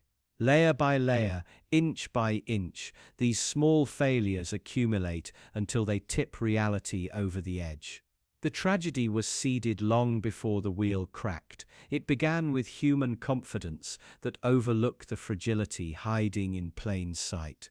You might be tempted to soothe yourself by blaming chance, bad luck, unfortunate timing. But that's too easy, isn't it? It ignores the deeper discomfort that most disasters are the result of ordinary neglect, casual assumptions, quiet complacency. It's the human signature stamped across every catastrophe, a signature that says, we thought we had more time, we thought we could get by just this once. And it's not just machinery or rescue missions. The same principle threads through your own life. Relationships unravel because of little lies or small dismissals. You convinced yourself didn't matter. Health collapses from minor indulgences, repeated until your body can't take any more. Even moral failures usually start small, tiny compromises, quiet betrayals of your own values, until one day you're staring at wreckage wondering how it got so bad. What's haunting is not just that little things matter, it's that they matter so much more than we ever want to admit. A cracked wheel, a forgotten promise, an ignored symptom. They're all seeds, and when they sprout, they don't just inconvenience us. They remake our worlds, often in ways we can never undo. So next time you see something small and tell yourself, it's probably nothing, pause. Remember that sometimes the tiniest oversight becomes the hinge on which countless lives turn or end. But speaking of overlooked dangers, what happens when a simple jammed lock becomes a tomb, trapping workers deep underground with no way out? Picture this, a swarm of workers deep beneath the earth, sweat slick on their skin, hands caked with grime, each heartbeat echoing through narrow tunnels. They're down there to carve out wealth for someone else, trusting in machines, systems, and each other. Trusting above all in a simple lock. One mechanical safeguard meant to keep a heavy ventilation door open so that air keeps flowing, so that they keep breathing. Now imagine that lock jams, just a tiny misalignment of metal, hardly noticeable to the naked eye, but it's enough. The door, designed to shut automatically, slams closed with a thunderous finality. The airflow chokes off in seconds. Can you feel the panic? The sudden shift from routine to nightmare. Their headlamps slice through dust-thick air as they scramble for options, but every breath now feels like trying to suck oxygen through a soaked rag. Carbon dioxide builds up insidiously, and the deeper horror sets in. They're trapped. Not by a dramatic explosion or a violent collapse, but by something painfully mundane, a jammed lock. A stupid small fault that wouldn't even earn a line in a maintenance log if spotted in time. There's a cruel irony in how disaster often arrives. It doesn't always storm in with flashing lights and roaring fury. Sometimes it tiptoes on soft feet, disguised as a minor oversight. A piece of metal sticks, a latch fails to spring, and suddenly men are clawing at walls, lungs burning, minds fracturing under the onslaught of suffocation. Think about the psychology of those final minutes. When your brain realizes it's not getting enough oxygen, it doesn't stay calm. It fires off alarms, wild, desperate surges of adrenaline. You gasp harder, hyperventilate, but that only accelerates the depletion. Hallucinations creep in at the edges of vision. Faces blur, voices warp. Rational thought dissolves into a frantic instinct to claw, climb, break through anything for air. But there is no way out. The jammed lock might as well be an iron coffin lid, sealing them off from life with a quiet mechanical shrug. Now step back and see the broader tragedy. Above ground, someone will eventually check a monitor or notice a missed radio check-in. They'll raise an alarm, send down rescuers with fresh tanks, but it will be too late. By then, the jammed lock will have already scrawled its verdict in invisible ink on the tunnel walls. Lives lost, families shattered, all because a piece of steel, smaller than your hand, decided not to budge. There's a haunting lesson here about how we measure risk. We like to think catastrophe wears a monstrous face, earthquakes, floods, towering infernos. Those are the stories that fill headlines, that shape our nightmares. But in reality, it's the tiny, overlooked details that conspire in the shadows. The lock that doesn't release. The overlooked gasket. The tired worker who signs off on a checklist without double-checking. And by the time anyone realizes, the chain of events is already unbreakable, the end already written. Imagine being the engineer or foreman later, standing in a conference room under harsh fluorescent lights, forced to explain how it happened. They'll pull up blueprints, logs, and maintenance schedules. They'll circle dates and signatures. They'll speak in technical terms to keep the horror at bay: mechanical failure, procedural oversight. Anything to avoid saying what truly burns, that people died, not from some inevitable force of nature, but from something heartbreakingly small. And maybe that's the deepest cut of all, because it reminds us that we're always dancing on the edge, dependent on countless tiny systems functioning perfectly. Each hinge, each circuit, each lock must perform its modest duty without fail. We live by that faith every day, usually without thinking twice. Elevators that stop at the right floor, traffic lights that change in orderly sequence, gas lines that stay sealed.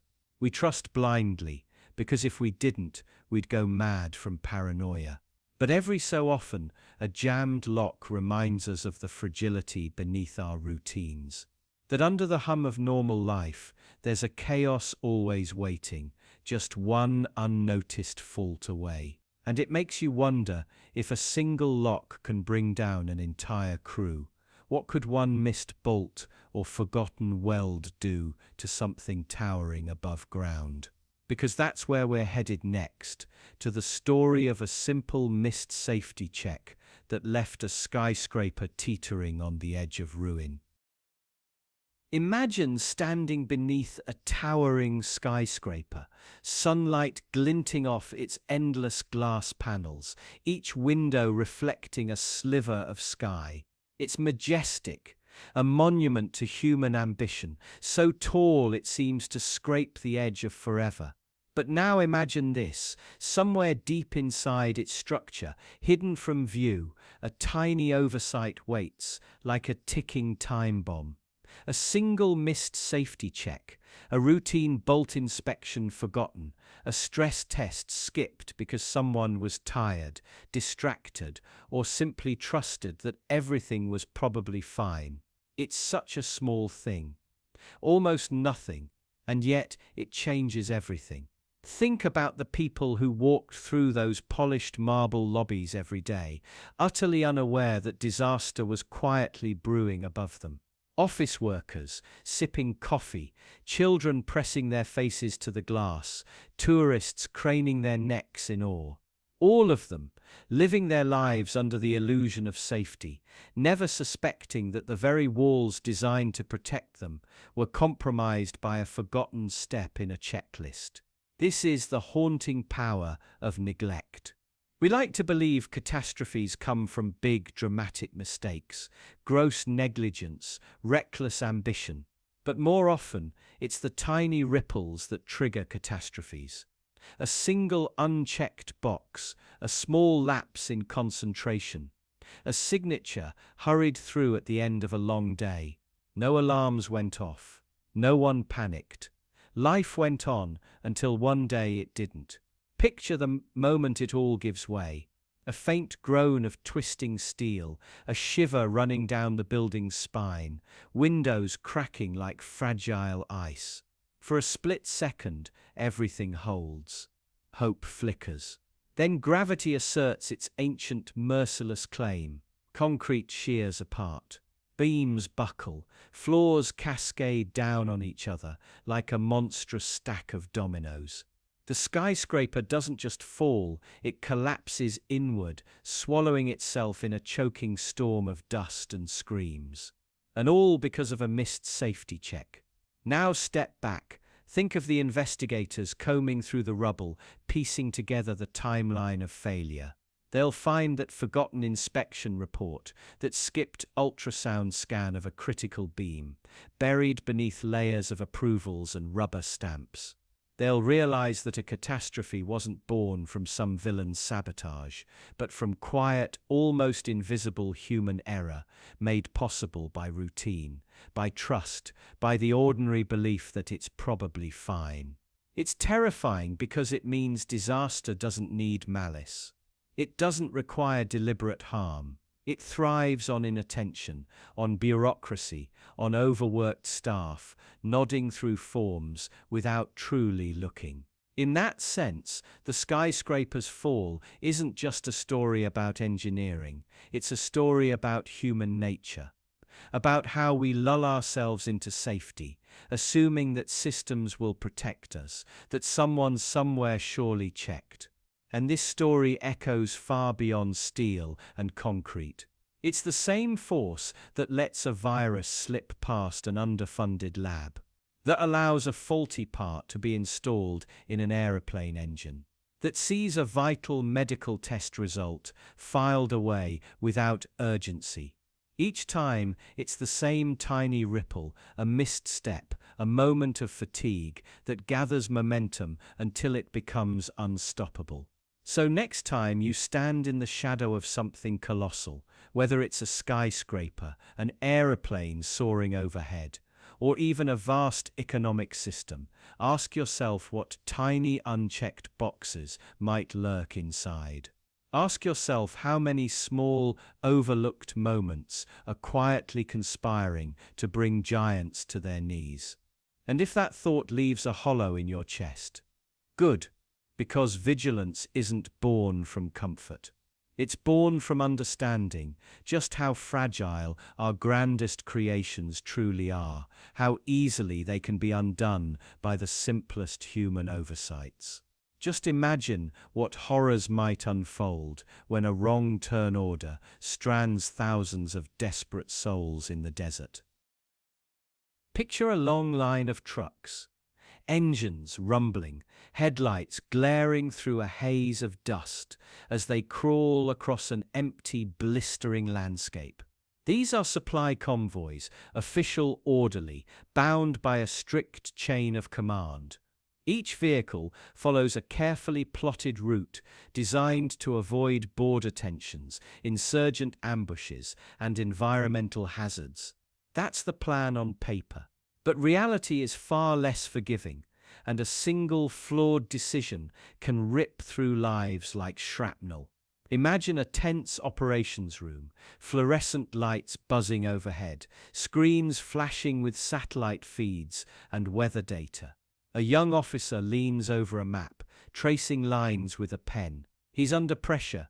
Political leaders demand results, superiors bark for efficiency, and somewhere, quietly, there's a clock ticking down on resources. With a tight schedule and fraying patience, he issues an updated convoy order that shifts the supply route a mere 40 miles east.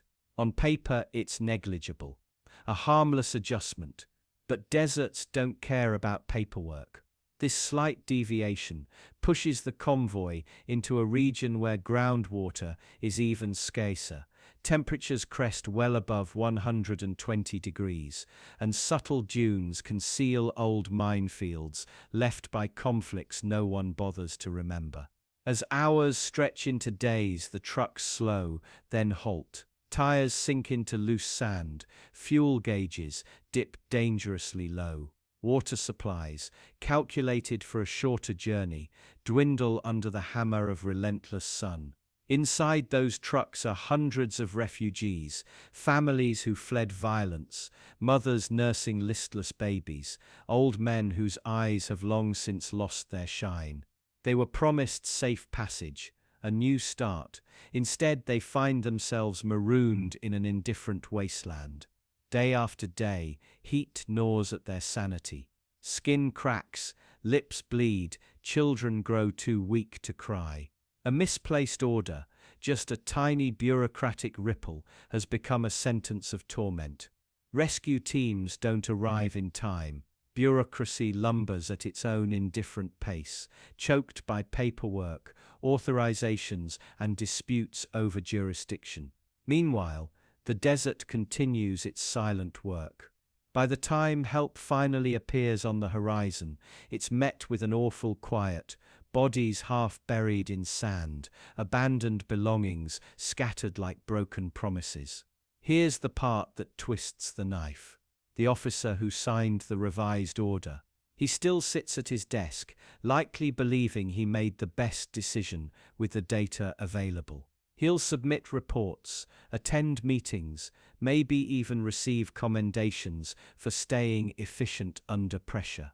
The refugees, their suffering already receding from official memory, become just another statistic, an unfortunate but acceptable loss in the cold calculus of governance. Why does this haunt us so deeply? Because it exposes how fragile human lives are in the face of distant mechanical authority.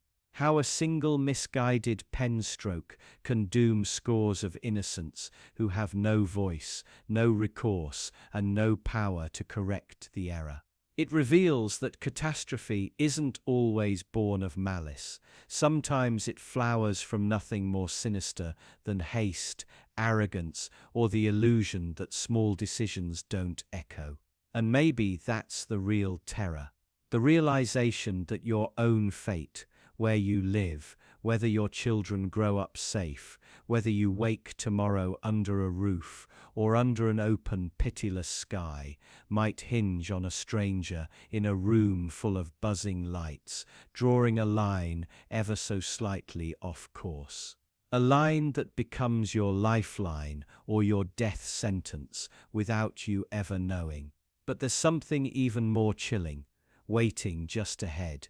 Because what happens when the warning that could have prevented disaster is swallowed by silence, leaving lives circling desperately on the brink?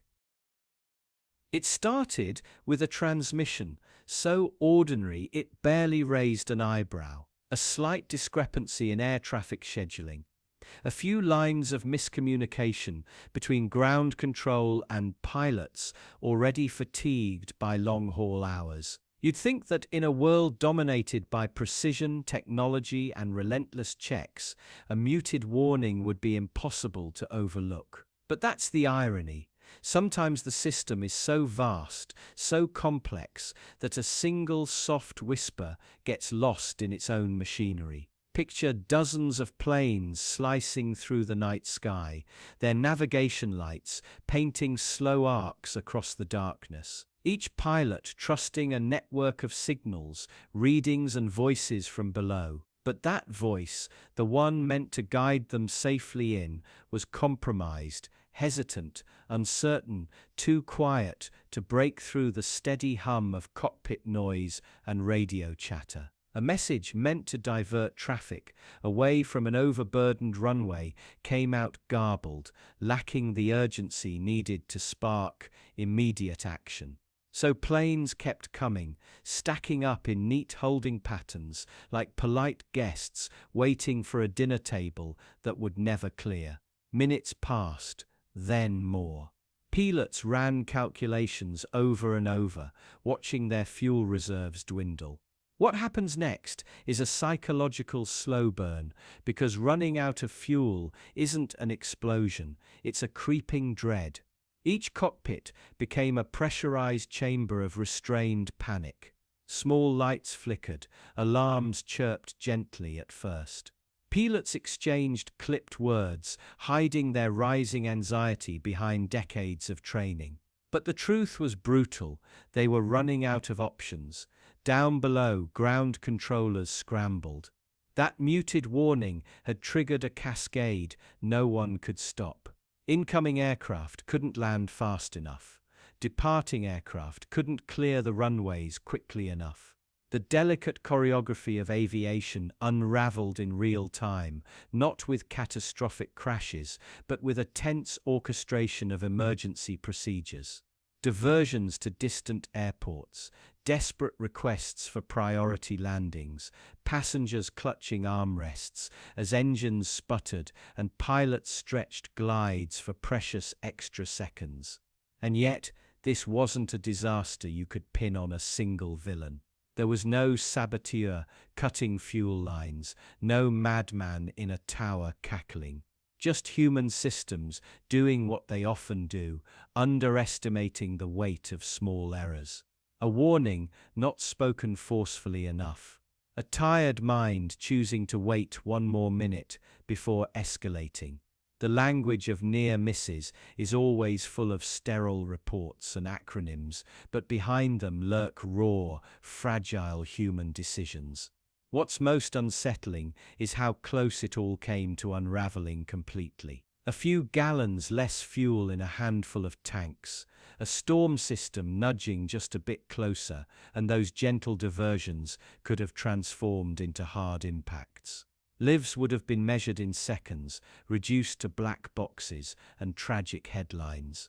Families would stand stunned in airports, clutching suitcases they'd never get to unpack. But it didn't happen.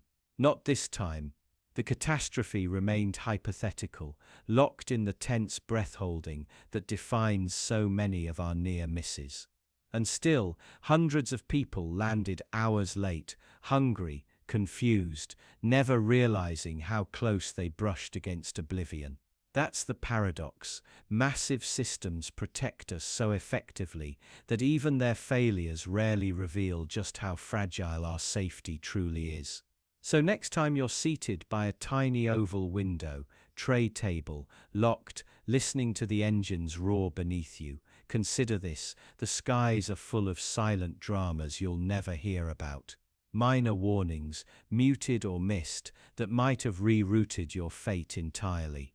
The most terrifying dangers are often the ones that whisper, slipping by without spectacle, altering the course of countless lives in almost invisible ways.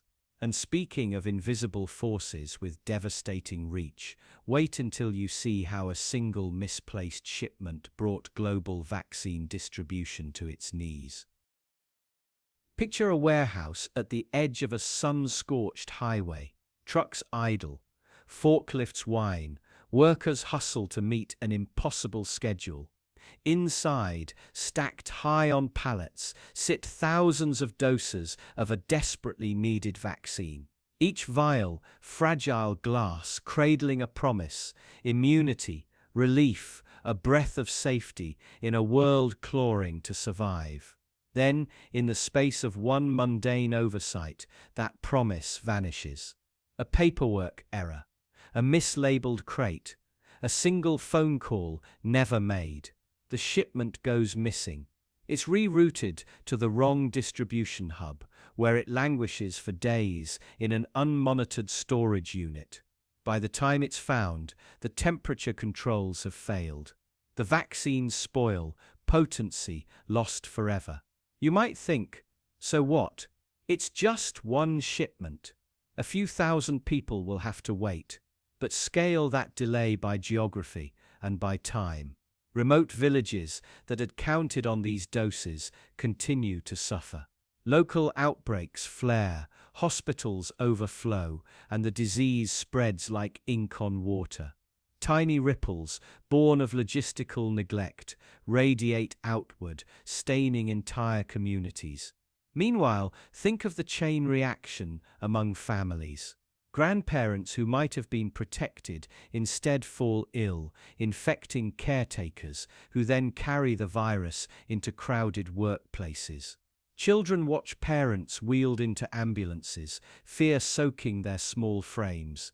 The loss isn't just in bodies, it's in birthdays, missed, classrooms emptied, grief compounded by the sense that all this was preventable. And all because somewhere, in a windowless office, a clerk didn't double-check a manifest. But there's a darker dimension. As news of the botched shipment leaks, trust in the health system erodes.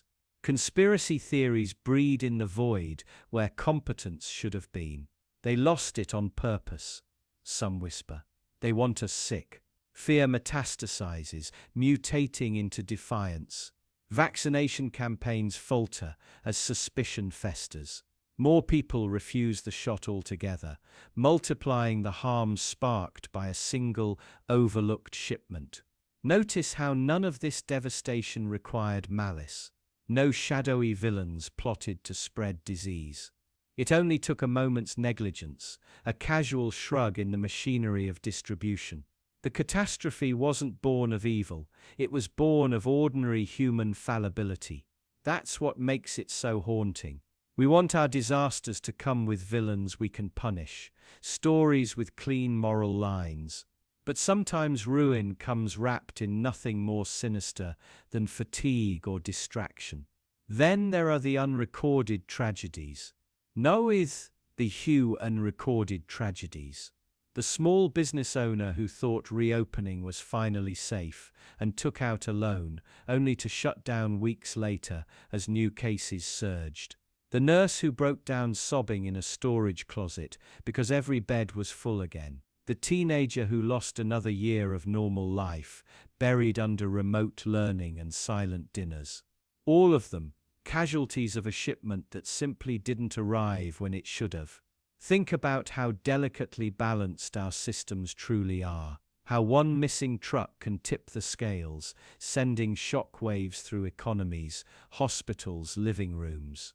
We like to believe resilience is baked into our modern world, that redundancy and planning shield us from collapse. But sometimes it takes just a single lost shipment to expose how brittle everything really is. And so we see it, tiny ripples, innocuous at the source, ballooning into waves that crash over lives, reshape futures, and drown hope. All because someone forgot to confirm a delivery time, or maybe decided it could wait until after lunch. You might wonder, if such small lapses can trigger so much pain, what else have we overlooked? What other minor errors, resting unnoticed right now, are coiling beneath our feet, ready to strike with the same quiet ferocity? And speaking of moments where seconds mattered, imagine the consequences when a simple delayed text misses the narrow window to launch a life-saving rescue. Picture this. A phone buzzes on a nightstand, its screen lighting up with an urgent plea, but the recipient is asleep, tangled in warm sheets, dreaming of trivial things. By the time they stir hours later and glance at the glowing rectangle, it's too late. The critical moment has passed. A delayed text, simple, silent, innocuous, yet it missed the slender window where it could have changed everything. You might think, how could a mere text be that important? But in that fragile span of minutes, someone waited on the side of a desolate road, heart racing, trapped by rising floodwaters. They trusted help was on the way because they sent that message. They believed someone was coming because they had to. As seconds stretched, hope drained away, replaced by a cold, creeping terror. By the time help finally arrived, hours later, after the text was seen, the person was gone, drowned, alone, all because of a message that was late. It's unsettling to consider how much we rely on technology that feels instant but isn't guaranteed. A simple notification lost to poor signal, a phone left on silent, a tired mind pushing aside urgency for just 5 more minutes of sleep. Meanwhile, somewhere else, desperation is counting on your immediate attention. Your unread screen becomes a verdict, sealed in digital silence. We like to believe we're in control, that if something dire were to happen, we'd act swiftly, heroically, decisively. But life doesn't always announce its crises with blaring alarms.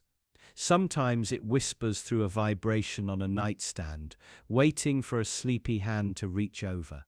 Sometimes it places destiny inside a glowing bubble on a lock screen. Urgent words that read just a little too late become the script of tragedy.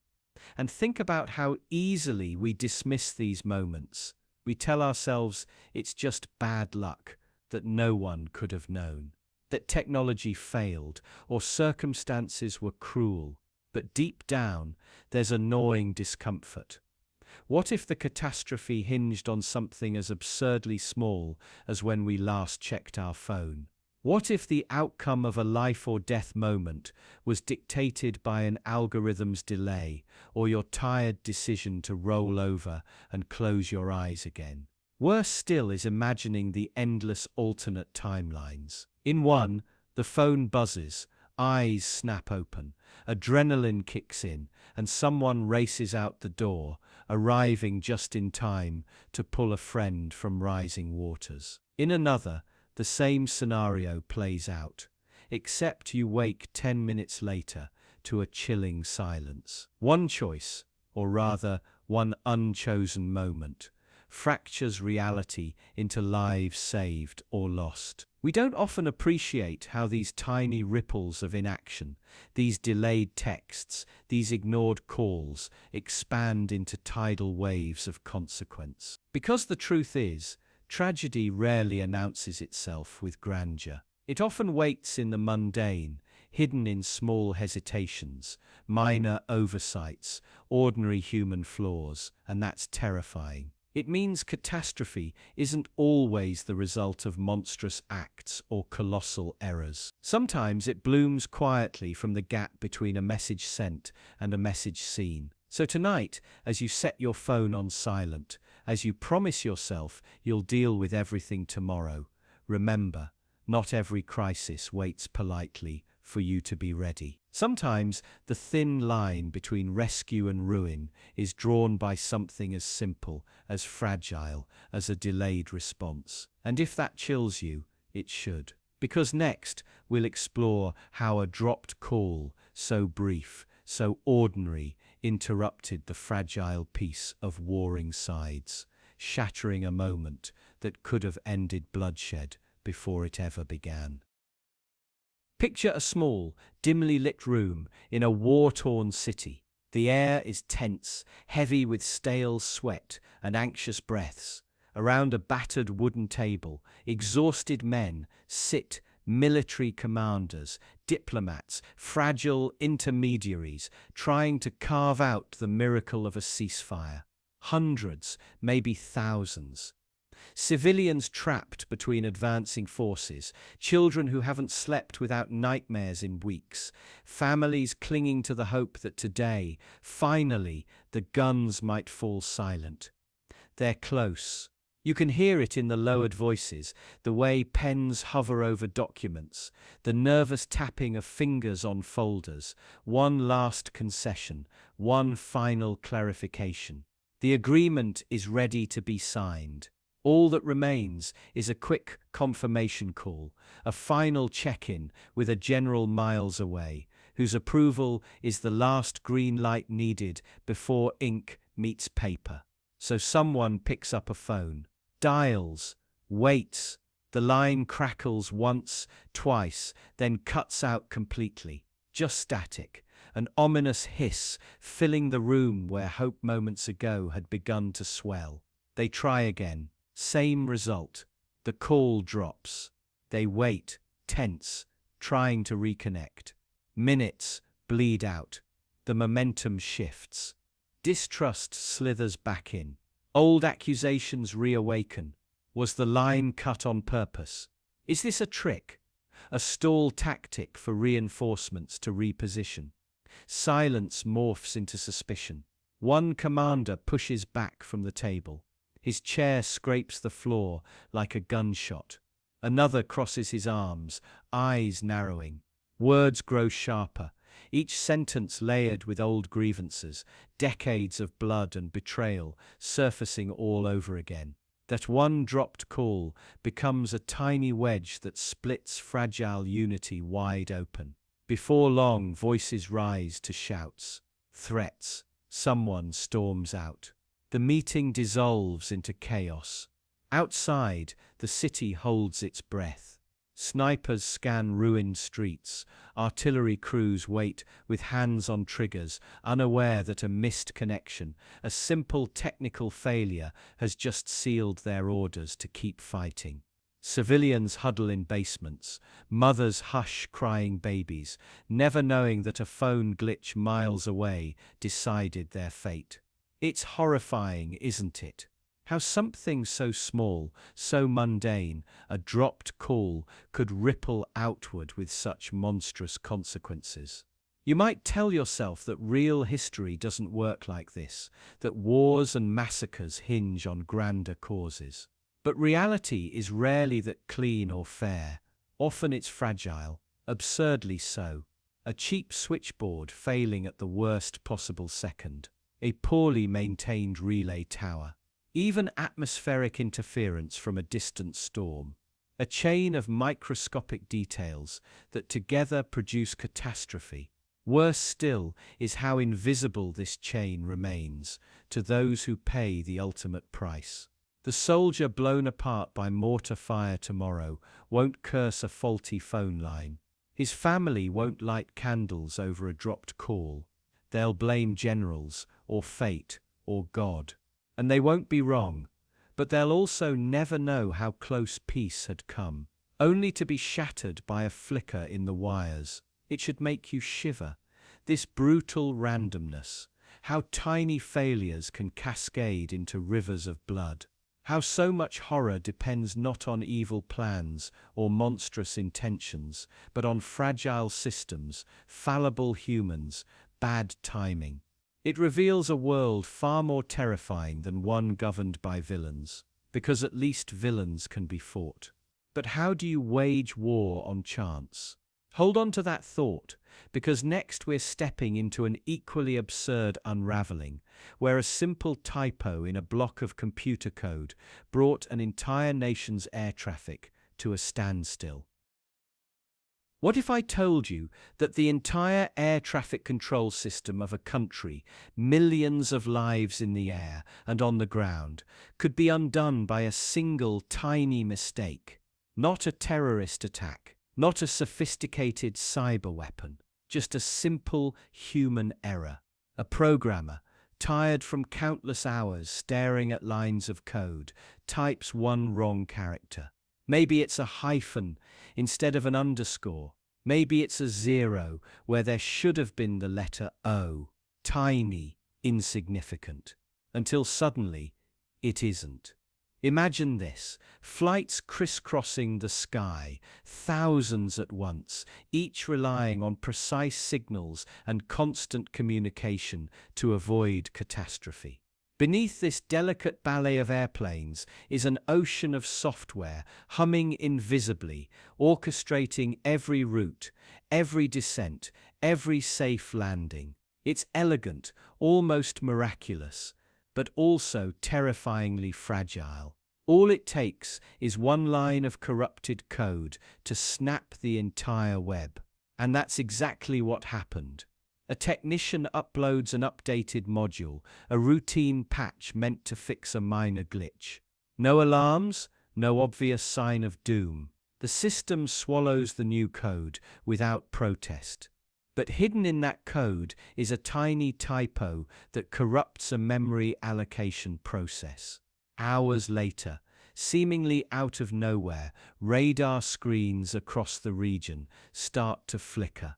Controllers watch in horror as aircraft vanish from their scopes, blips turning into nothingness. Communication channels stutter, then die. Panic sets in.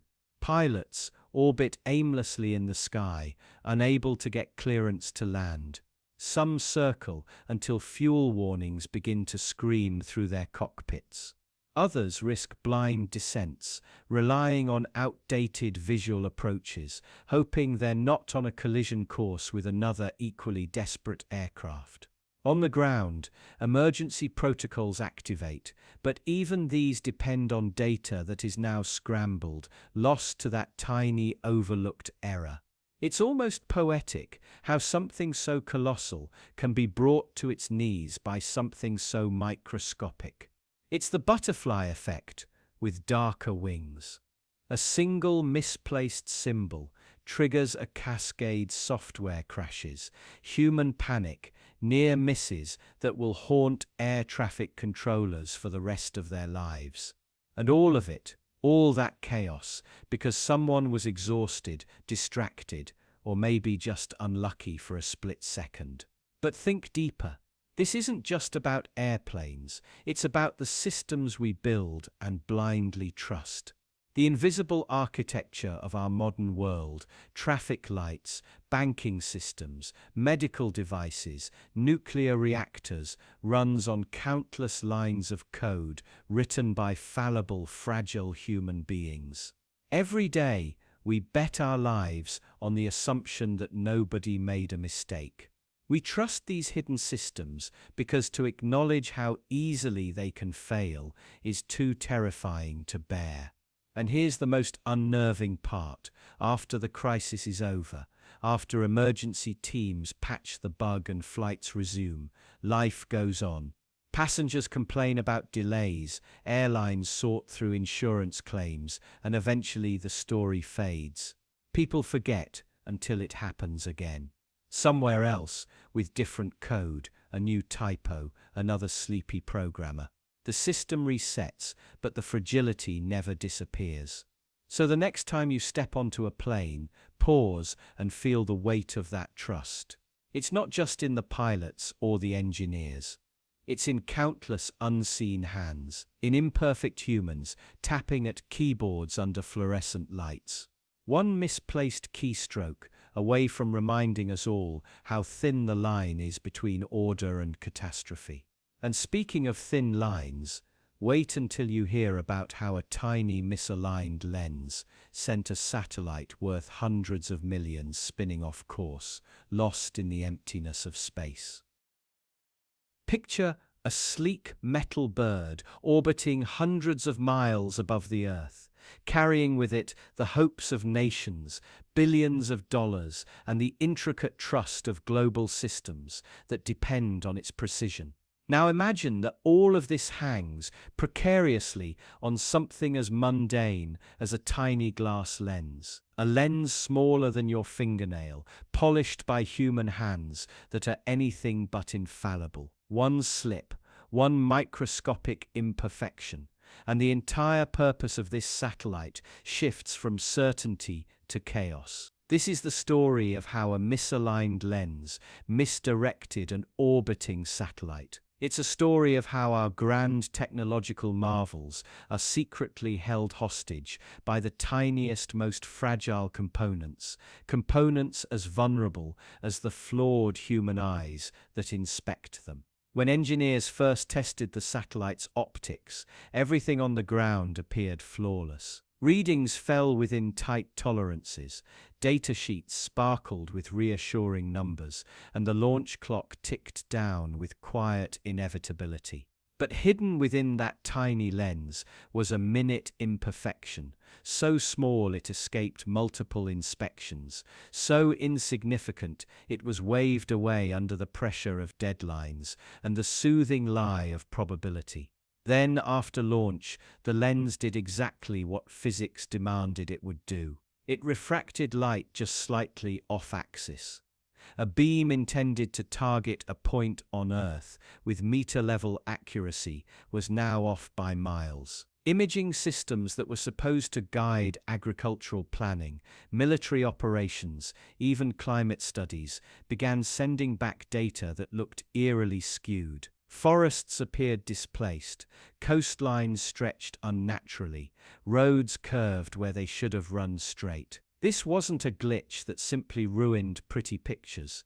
It was a silent distortion with consequences rippling across multiple domains. Defense agencies, relying on this satellite's readings, planned operations on flawed intelligence. Farmers adjusted irrigation systems based on incorrect soil moisture maps. Even disaster response teams found themselves chasing phantom hotspots during wildfires, wasting precious hours and sometimes precious lives. The most chilling part? No alarms blared. No dramatic system failure announced itself. The satellite continued to function perfectly by its own internal standards. It rotated, it captured, it transmitted. It was the humans on the ground who slowly realized that reality itself, as rendered by this mechanical eye, was subtly, devastatingly wrong. And all of it, a billion-dollar machine, years of work, critical life or death decisions, compromised by a fraction of a millimeter. A misalignment smaller than a human hair's width, invisible to the naked eye, yet powerful enough to warp our understanding of the ground beneath our feet. This is why tiny ripples matter. Because catastrophe often doesn't begin with a dramatic explosion or a colossal blunder. It starts with something almost laughably small. A technician rushing through a shift, an inspector trusting a machine's auto pass instead of looking twice, a project manager deciding that another round of checks would cost too much time. Little decisions, compounded by human fallibility, spiral outward until they bend entire orbits out of line. It's tempting to marvel at how fragile our supposedly advanced systems are. But the truth cuts deeper. The real horror lies in our willingness to trust the veneer of precision, to believe that because something is engineered, it must be infallible. We mistake complexity for reliability, forgetting that each layer of technology adds more chances for errors to hide, to mutate, to magnify. So the next time you look up at a starry sky, remember that among those silent, graceful satellites are machines with flaws invisible to you, flaws that might already be reshaping critical decisions down here on Earth, without anyone fully realizing just how off-course things have become. And if you think this is unsettling, wait until you hear how a glitched GPS reading lured an entire troop of soldiers straight into a deadly ambush. Picture this, a convoy of armored vehicles crawling through a hostile landscape, dust rising in lazy plumes behind them. Inside, soldiers breathe shallowly, scanning every ridge, every patch of scrub, nerves stretched thin by the knowledge that out here, safety is an illusion that can vanish with a single muffled click. But today, they have something they trust more than their instincts. A satellite-guided GPS unit, glowing with calm certainty. It tells them exactly where to go, which roads are clear, which valleys are safe. It is technology at its finest, unbiased, unemotional, precise, except it isn't. Unbeknownst to these soldiers, a minor software glitch, something as small as a corrupted data packet, bounced between orbiting satellites, has warped their coordinates by just a few hundred meters, a trivial error on a digital map. But in the real world, that tiny ripple is about to bloom into catastrophe. Their screens insist they're moving along a vetted corridor, routinely cleared of threats. So they proceed with the mechanical faith that modern war demands. Meanwhile, a group of insurgents sits hidden behind rocky outcrops, weapons poised, eyes fixed on the very road these troops are unwittingly steering toward. For days, these ambushers have waited, uncertain if their intelligence was solid. Now, by sheer accident, or a twist of cosmic cruelty, the trap is about to spring, perfectly timed by a glitch in a machine that never meant harm. Imagine the moment when it happens. The first explosion tears through the lead vehicle, an eruption of dirt, steel, and human screams. Panic ripples backward through the convoy. Soldiers spill out, seeking cover that barely exists. Calls for medevac and air support crackle through radios, now struggling under electronic interference. Hearts race. Training battles instinct. Somewhere in the chaos, a commander tries to make sense of it all, frantically comparing his GPS to the smoking horizon that no longer matches the tidy lines on his device. And all the while, that small error, the fraction of a mile, sits there on the screen, uncorrected, unremarkable, just numbers, just data. Cold, indifferent to the lives unraveling because of it. It's tempting to blame technology, to curse the machines that led these men and women into a kill zone. But the deeper horror is more insidious. It's the realization that our modern systems, for all their sophistication, are built on fragile layers of trust. Trust that satellites won't fail. Trust that code is flawless. Trust that small mistakes won't escalate into tragedies. In reality, the more we automate, the more we outsource judgment to algorithms, the more we invite the tiniest of errors to magnify into monstrous outcomes. Think of how these soldiers had no way to second-guess the data. They were trained to trust it, to defer to the impartial authority of satellite intelligence over their own fallible human senses. After all, humans get tired, frightened, confused. Machines, we're told, do not. But machines also don't understand consequence. They don't lie awake at night, replaying the screams.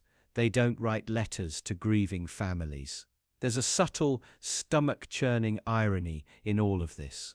The very technology designed to save lives by reducing human error becomes a new avenue for destruction, precisely because it lacks human context. A glitch doesn't recognize the beating heart of a 20-year-old medic crouched behind an engine block, praying he'll live to see tomorrow. It just processes data, oblivious to what that data means when translated into geography, gunfire, and mortality. This story is more than a war story. It's a chilling metaphor for how fragile our reliance on systems truly is. It reveals how something as tiny as a corrupted line of code, an imperceptible anomaly in an endless stream of ones and zeros, can ripple outward to claim limbs, futures, lives. It's a reminder that catastrophe often doesn't look like chaos at first. Sometimes it looks like a calm blue line on a GPS screen, guiding you straight into the jaws of disaster with polite mechanical certainty. And if that makes your stomach tighten, it should. Because somewhere, in some office or battlefield or even your own neighborhood, another small glitch might already be unfolding, unnoticed, its consequences waiting patiently to be borne. But what if the next tiny ripple didn't hide in a line of code, but in something as ordinary as a single misrouted email? An email that accidentally exposed secrets never meant to see the light of day. Have you ever thought about how fragile the vault of national secrets really is? Not the vault you picture. Steel doors, fingerprint scanners, men with earpieces.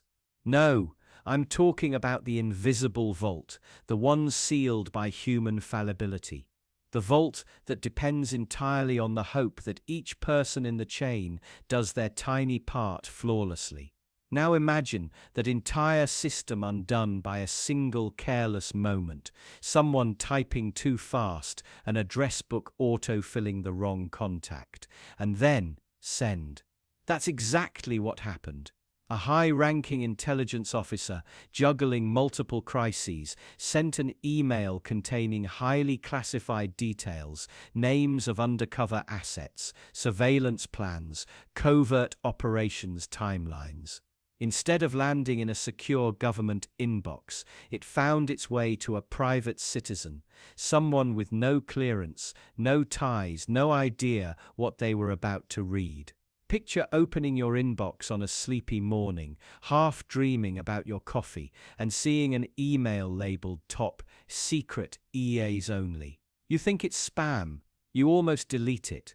But curiosity wins. You click. Suddenly, lines of text unravel on your screen, describing plots and counterplots, revealing state secrets, maybe even implicating your own government in things you wish you didn't know. Because you realize that simply reading these words could change your life forever, could end it. Even. The immediate fallout is chaos. Not the movie kind with sirens and black helicopters, at least not yet. First come the shadowy inquiries. People you've never heard of start asking polite but chilling questions. Your neighbors whisper about unmarked cars. You feel eyes on you, even when your blinds are shut. And in the dead of night, you can't shake the thought, if this was a mistake, how many other mistakes have slipped through the cracks unnoticed? How many catastrophic leaks lie buried under layers of quiet coercion, desperate cover-ups, or erased lives? It gets darker, because that email didn't just reveal operations, it unraveled trust. Foreign governments got wind of it almost instantly. These leaks travel at the speed of desperation. Allies pulled back cooperation. Assets in the field went dark, terrified that their covers were blown. Some defected. Some simply vanished. And enemies? They didn't waste time. They exploited the confusion, the vulnerability, the sudden scrambling of protocols. The ripple effect was enormous, destabilizing operations half a world away, in places most people couldn't find on a map. But here's what makes it truly chilling. It wasn't a malicious act. It wasn't a bribe or blackmail or some elaborate double-agent plot. It was human error, a slip of the finger, an autofill gone wrong, a moment's lapse in vigilance. A catastrophe born from the same casual clumsiness that's made you send embarrassing texts to the wrong person. Only this time, it wasn't just embarrassment. It was lives, alliances, entire geopolitical balances hanging by a thread. Governments don't like to admit how fragile their control really is. They want you to believe in monolithic structures, impregnable systems, flawless layers of security. But the truth is far more terrifying. The truth is that the world balances on the competence and attention span of ordinary people under extraordinary pressure. One misrouted email is all it takes to tear a hole through the fabric of national security. And if something as small as a typo can spark diplomatic fires, force clandestine evacuations, or trigger assassinations in faraway streets, what else is teetering on the edge right now? What other secrets hang by the flimsiest of threads, just waiting for another casual mistake to unravel them completely? Which makes you wonder, what happens when a censored news flash manages to slip through the filters and sparks a fury no one was prepared to contain? Picture a bustling city center, wide boulevards choked with traffic, storefronts bright and inviting, People moving about their lives with the ease that comes from never expecting disruption. Now picture how abruptly all of that changed because of a single news flash. It was short, no more than a few sentences, tucked into a broadcast that most viewers barely registered. The segment ended almost as soon as it began, quickly replaced by cheerful ads selling everything from snack foods to vacation packages. But there was something about it. Maybe it was the awkward transition by the anchor, maybe the static that garbled certain words that made people suspicious. Soon clips of the broadcast were circulating online. People slowed it down, analyzed the cadence, even claimed they could see the anchor's eyes dart nervously to someone just off camera. And that's when the rumor took shape. The news was censored, edited, sanitized. The few words that did slip through were enough to ignite a spark. They hinted at massive layoffs tied to government contracts, a potential health crisis being quietly contained, or maybe foreign interference more serious than anyone had admitted. Nobody knew exactly what it was because the footage was fragmented, contradictory, warped by fear and repetition. But uncertainty is combustible. It feeds on itself, grows teeth.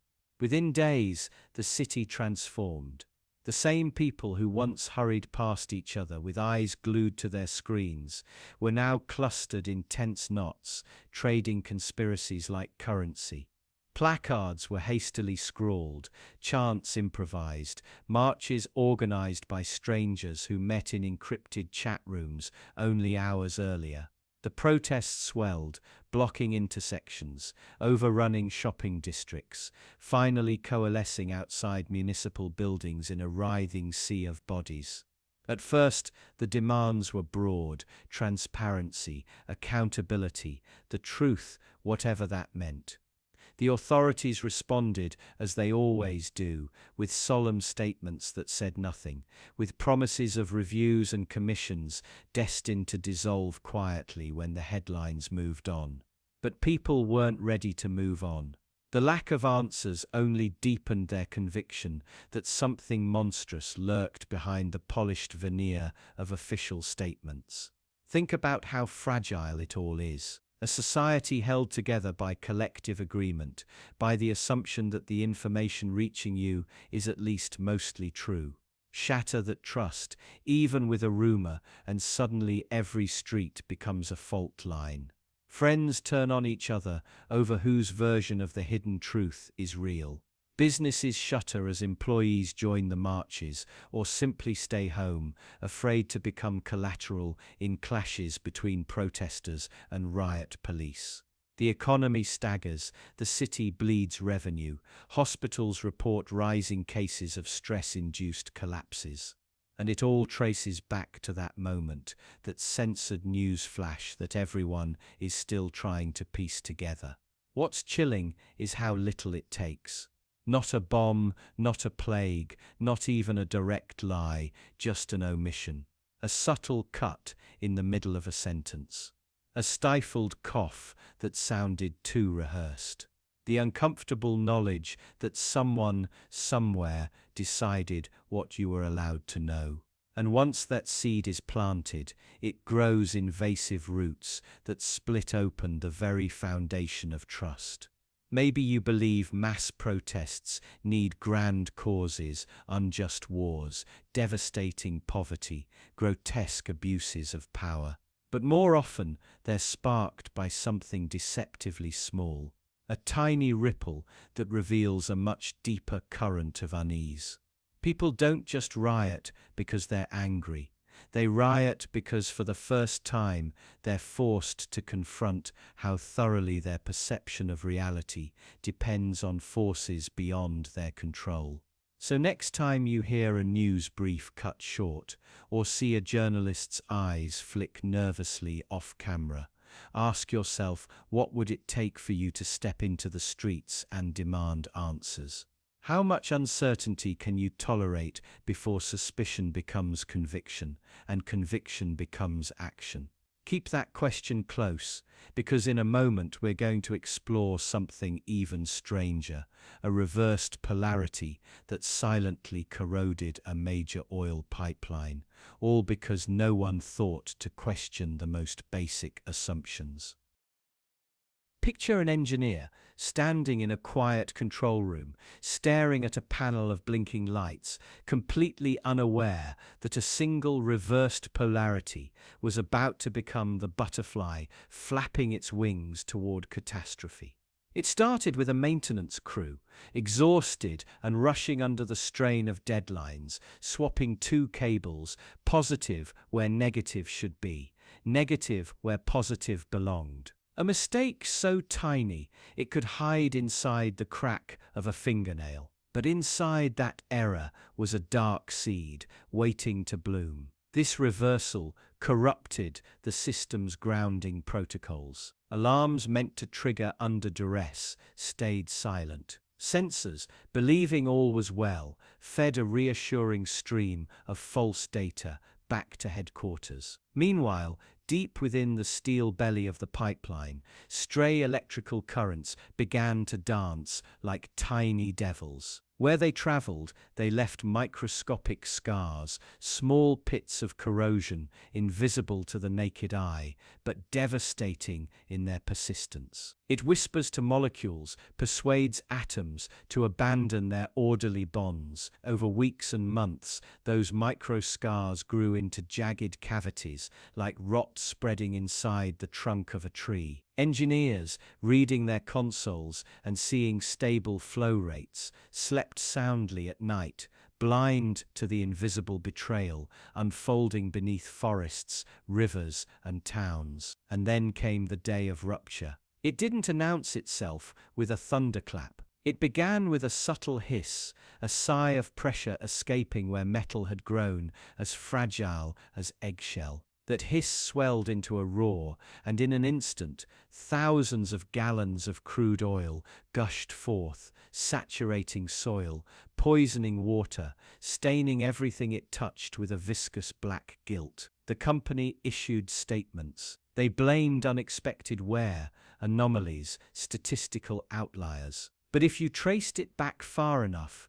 if you peeled away every convenient half-truth, you'd arrive at that single reversed polarity, a trivial oversight that proved anything but trivial. It was a choice made under pressure by human hands in a culture that prized speed over caution, cost savings over triple checking. A tiny ripple that triggered a sprawling catastrophe. Now step back and consider the unsettling chain of complicities. A manager who demanded faster turnaround to meet quarterly projections. A technician too exhausted to double-check a reading after 3 shifts in a row. Inspectors incentivized to sign off quickly. A public distracted by comfort, by 1,000 shiny distractions, never thinking to question how vulnerable the veins beneath their feet might be. And then there's you, standing in a world engineered for convenience, trusting systems you'll never see up close,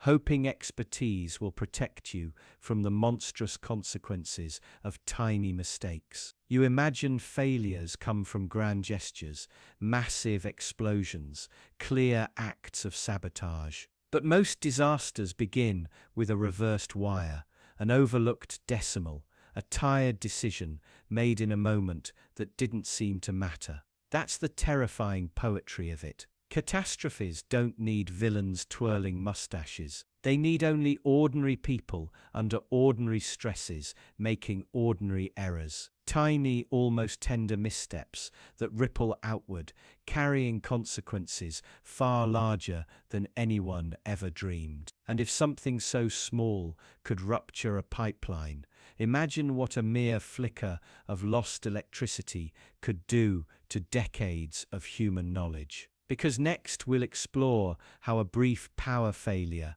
managed to erase critical research that took lifetimes to build.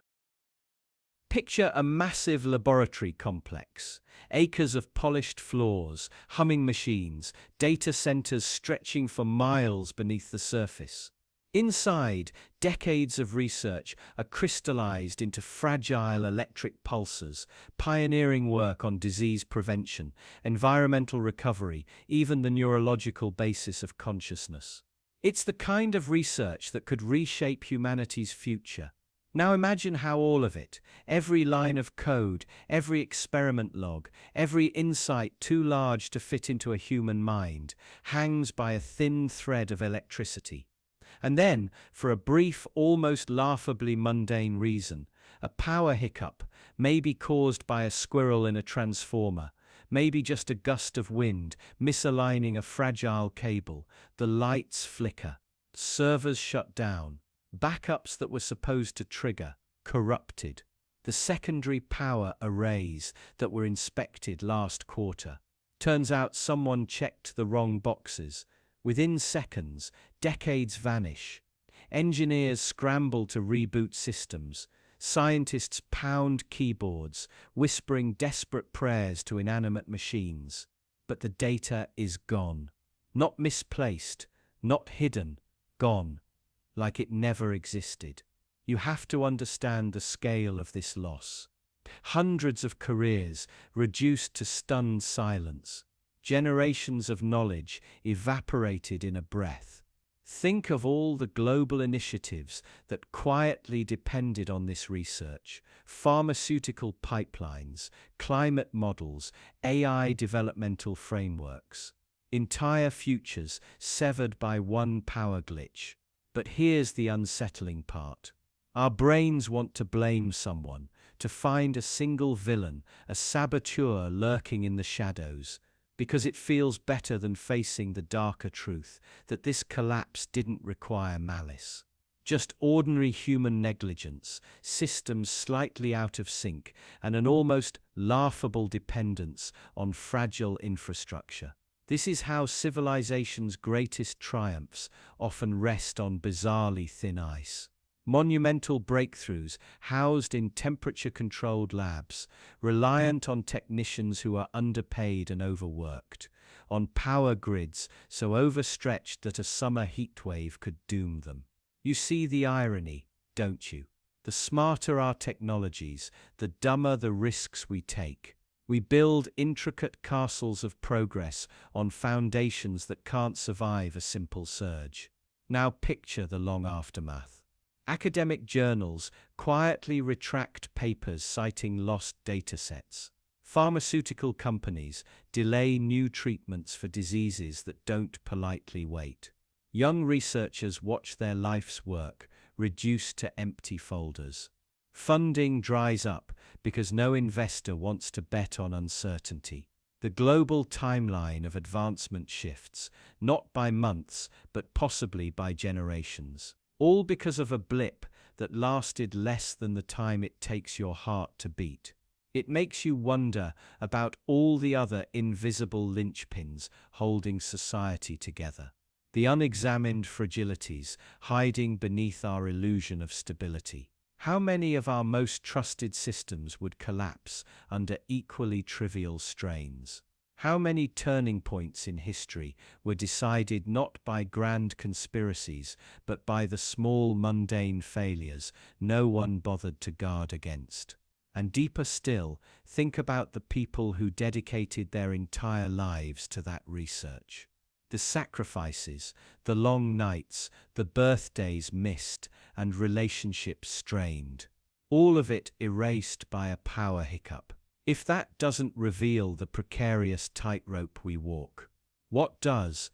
Hold that unsettling thought, because the next ripple is even more sinister. What happens when a missing software update doesn't just erase knowledge, but leaves the very systems designed to protect you wide open for disaster? It started as a minor oversight, so minor it almost didn't exist at all. A simple software update, scheduled for midnight, was delayed by a single forgotten authorization. Somewhere deep in the labyrinth of bureaucracy, a small box went unchecked. And that tiny absence, an invisible gap in lines of code, would soon grow into a chasm wide enough to swallow thousands of lives. It's chilling, isn't it? That something so monumental could be toppled by something so trivial. You might think of defense systems as invincible, hardened shells of metal, algorithms, and relentless human vigilance. But in reality, they're patchworks of complexity, stitched together by countless invisible hands, all relying on each other to do their jobs perfectly.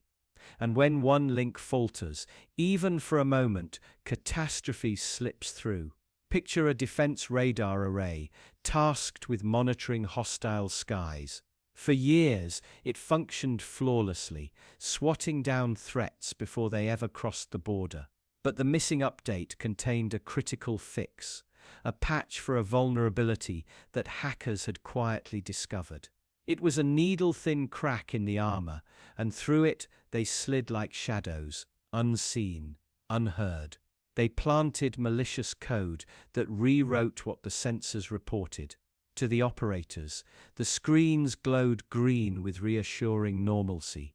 No enemy planes, no missile signatures, nothing out of the ordinary. They sipped coffee, traded jokes, and trusted the serene glow of their monitors, never suspecting that the machines were whispering lies. And while they laughed, warheads streaked silently through the atmosphere. Later investigations would piece it together. Line by painstaking line, they traced the incursion back to that absent update. The delay was so mundane, an overwhelmed IT contractor pushed it to the following week. By then, it was too late. A minor clerical backlog had become a blood-soaked headline. But let's pull back from the theater of war. Consider your own life. You install updates on your phone, your computer, without a second thought. Security patches, bug fixes, routine, necessary. Yet behind each update lies a fragile promise that vigilance is constant, that someone is always minding the gate. What if they aren't? What if, in some overlooked server room, another missing update waits brewing disaster in silence? It's easy to sleep peacefully when you assume the mechanisms of safety are intact. We like to believe that the gears of our vast systems, military, economic, medical, are too carefully tended to ever seize up. But that belief is comforting fiction. The reality is more unsettling. The very systems designed to protect us are often held together by overworked, underpaid people, susceptible to fatigue, distraction, or simple human error. One missed keystroke can become a mass grave. And it's not just about software, it's about how fragile all of it is. Our sense of security, our trust in the infallibility of complex systems. Each safeguard depends on countless micro-decisions made by fallible human beings. We rarely think about how close we stand to ruin, balanced on a knife's edge. Our lives safeguarded by people we'll never meet doing jobs they may not even like. The horror doesn't come from imagining evil masterminds plotting your destruction. It comes from realizing how easily you could be crushed by the mundane, the email left unread, the checklist overlooked, the tired technician who thought, "I'll fix it tomorrow." That's what truly haunts you. Not malice, but indifference. Not villainy, but exhaustion. And perhaps even more disturbing is how quickly we move on afterward. Headlines flash, investigations launch, committees convene, but soon the story fades. We comfort ourselves by punishing a scapegoat, rewriting protocols, and drafting new procedures. But we never confront the deeper dread that all our grand systems are only as strong as the most distracted person on the most ordinary day. Sleep on that tonight. And then wonder what happens when, amidst this intricate web of machines and human hands, a crucial message fails to get through. When a simple communication line goes dark, severing frontline units from the only voices that can warn them of what's coming. Imagine a battlefield not defined by gunfire or explosions, but by silence. Picture a small company of soldiers positioned deep within a dense forest, fog clinging to their uniforms, radios clutched in nervous hands. They wait for instructions, coordinates for extraction, updates on enemy movement, confirmation that reinforcements are on the way. But instead, there's only static. A blocked communication channel, a tiny malfunction in a transmitter miles away, a severed cable gnawed through by some small indifferent animal, or perhaps just a trivial glitch in an overloaded relay station. Insignificant on its own, catastrophic in consequence. What happens next is a slow-motion collapse. Without orders, these soldiers become blind and deaf. They don't know if they're supposed to hold their position, advance, or retreat. They can't call for medical evacuation when one of their own takes a bullet.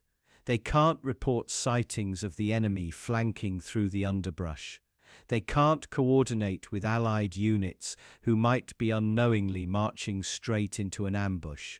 So they guess. They improvise. They panic. This is how entire operations unravel because of a single blocked channel. A decision to move that should never have been made. An airstrike never called in. A supply drop that arrives miles off target. Small ripples, multiplying into chaos. Imagine the weight of those seconds, where life and death hinge on a few words that were never spoken, on a voice that never made it through.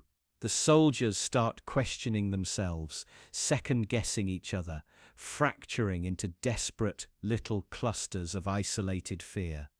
And the horror is compounded by ignorance.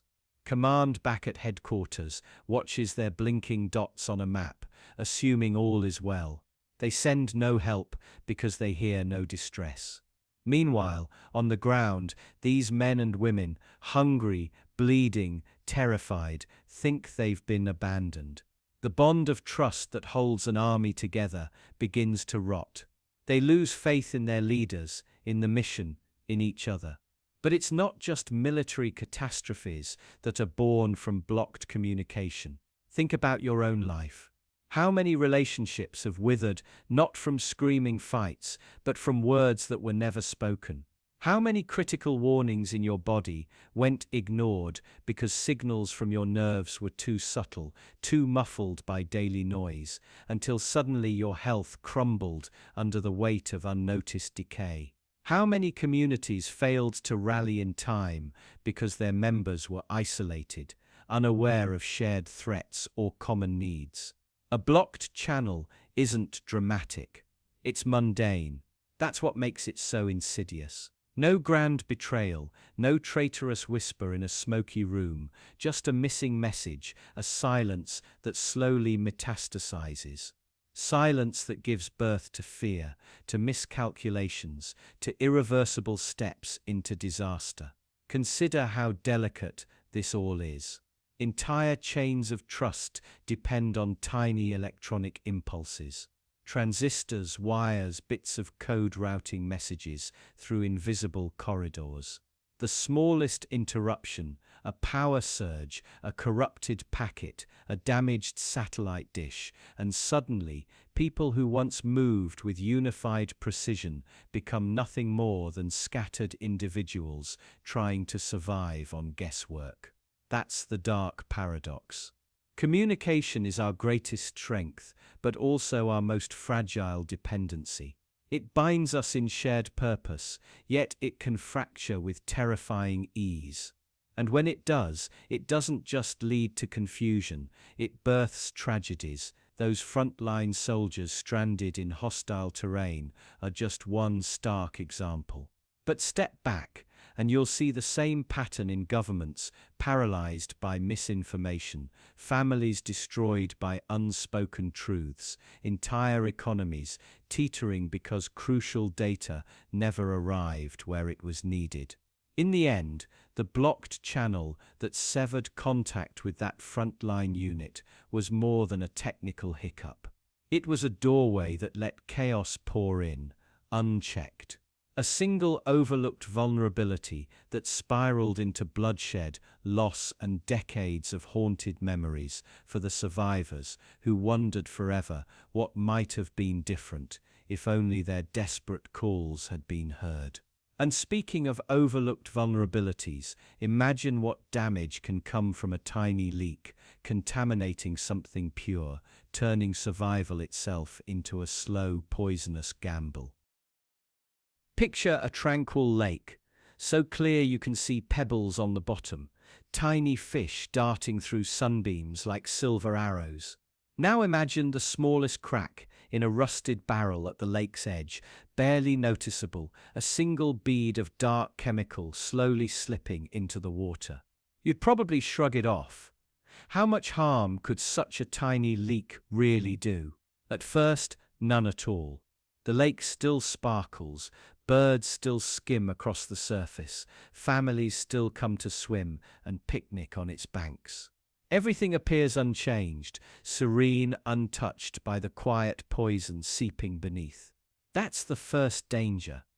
How unthreatening it seems, how easy it is to look away. But nature doesn't rush. It absorbs. The chemical mingles with water molecules, diffuses outward, becomes part of the lake's gentle current. Tiny organisms, invisible to the naked eye, ingest these molecules. They, in turn, are eaten by small fish, which are swallowed by bigger fish. The contamination climbs the food chain, drop by microscopic drop, until the poison rests in the muscles of every creature in the lake. You still wouldn't see it.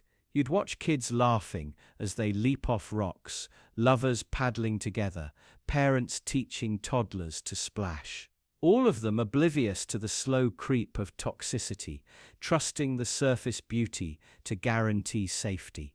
That's the second danger, how convincingly normal everything appears, even as the crisis deepens. It takes years before the signs become undeniable. Fish populations plummet. Birds vanish. The water grows strangely cloudy. Algae blooms choking out sunlight, starving everything below. Finally, people notice. Tests are run. Results come back grim. The entire ecosystem is now tainted, every drop laced with a chemical that began with that tiny, almost laughable leak. Now the lake must be closed off. No more swimming, no more fishing, no more picnics under the sun. Signs are posted. Danger, contaminated water, property values crash. Local businesses fold. Generations who once grew up with the lake at the heart of their summers have only stories of its former glory, wistful memories of clear water and carefree afternoons. But the real horror isn't just environmental, it's psychological. It's how easily we underestimated the impact of that initial leak. How it seemed so minor, so harmless, so easy to ignore. We think disasters must announce themselves with fury and spectacle. A tornado, a wildfire, a war.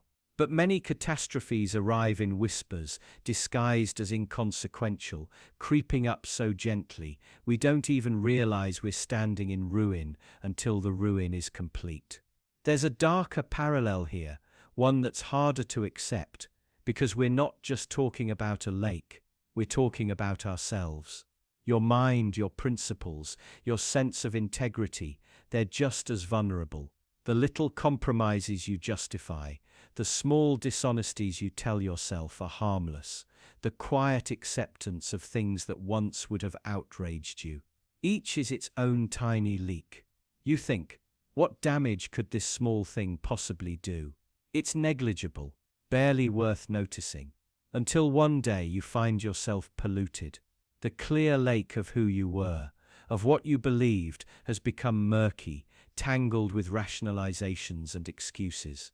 Your standards eroded, drop by drop, your moral ecosystem destabilized so thoroughly that you can't even remember what pure water felt like. The tragedy is that this corruption is rarely the result of a single, dramatic betrayal of values. It's almost always the sum of countless tiny leaks, overlooked, tolerated, excused, until the damage is too extensive to repair. By then, the only thing left is regret, and a haunted question echoing inside you: how could something so small have led to this? So next time you spot a crack, whether in a rusted barrel on the lakeshore or a decision that slightly betrays who you want to be, pay attention. Because tiny leaks have a way of becoming entire disasters. And speaking of seemingly trivial beginnings, wait until you see how a single flick of a switch plunged an entire city into dangerous vulnerability. Picture this: a cold, quiet room, fluorescent lights humming, and a single metal panel bolted to the wall, almost unremarkable in its simplicity. On that panel sits a switch. Just a small, innocent-looking switch. Now imagine what happens when someone flips it. In an instant, the security cameras across an entire city go dark, blind, as if a great eye had been plucked from the sky. Think about the layers of illusion this city rests upon. Every corner, every street, every public square is blanketed by cameras, microphones, and digital tripwires. It creates the comforting idea of safety, the notion that order is guaranteed because someone is always watching. But that same network is also a cage, isn't it? A sprawling electronic panopticon that ensures people behave not out of virtue, but out of fear. So when that switch clicks down, the illusion collapses. The watchers become the blind. The overseers are left fumbling in the dark, powerless to see what might be crawling out from under the rocks. For the first time, predators and prey trade places. Imagine the chaos. The petty thieves, who'd been deterred by the blinking red eyes of cameras, are suddenly emboldened. Crimes of impulse flourish in this sudden anonymity. Storefronts smashed, cars hijacked, strangers mugged in alleys they'd once hurried through with the uneasy comfort of being surveilled. Worse still, people who'd spent years with revenge rotting in their guts finally find their opportunity. They knock on doors, slip through windows, act on dark fantasies without the usual restraint. The city becomes a canvas for every suppressed cruelty. But it's not just the criminals who seize this moment.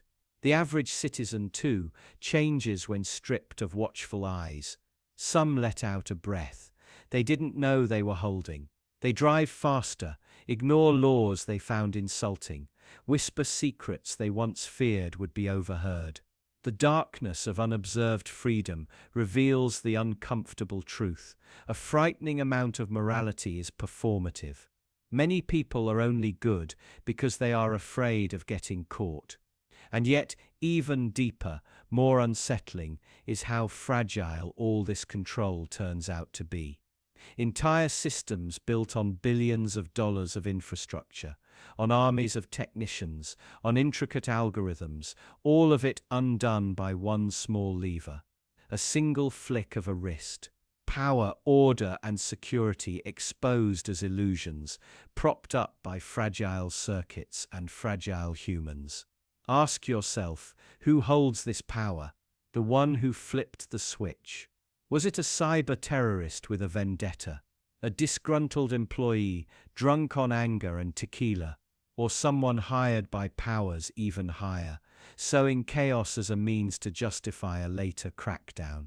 The horrifying part is that it doesn't really matter, because the architecture of your life, the boundaries you think are immovable, often rest on mechanisms far simpler and weaker than you'd ever care to admit. In the aftermath, as the city stumbles back into the glow of restored cameras, people tell themselves comforting lies that it was a freak accident, a technical glitch, a one-in-a-million flaw. They reassure each other that it can't happen again. But you and I both know that's not true. The switch still exists. So do countless others, some waiting in dark rooms, some hidden in plain sight. And you might wonder what happens when the next flick doesn't just blind cameras, but garbles the very orders meant to keep armies from tearing each other apart. What happens when a jammed encoder turns disciplined soldiers into confused executioners? Keep listening, because it's about to get far more disturbing.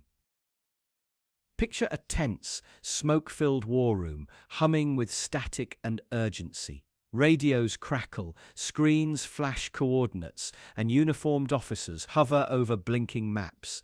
Somewhere in this fragile network of communication, a single device, an encoder, sits quietly malfunctioning. Its gears jam, signals distort, and in a split second, a crucial set of military orders transforms into a garbled mess of nonsense. Just noise. Just an overlooked mechanical hiccup. But this small failure radiates outward like poison. Think of it. One machine, one moment, introducing chaos into what was supposed to be a precisely orchestrated operation. The orders, meant to direct a swift withdrawal to save thousands of lives, instead become an indecipherable riddle. Commanders in the field wait, straining to pull clarity from gibberish. Seconds tick by, then minutes. The front line holds its position, exposed and unprepared, because nobody dares to move without explicit confirmation. All because of a tiny mechanical seizure that might as well have been the whisper of a ghost. Meanwhile, the enemy advances. Not because they are especially cunning or technologically superior, but because a jammed encoder left the right hand ignorant of what the left was doing. Soldiers on the ground stand vulnerable, unaware that reinforcements were supposed to fall back, regroup, reposition.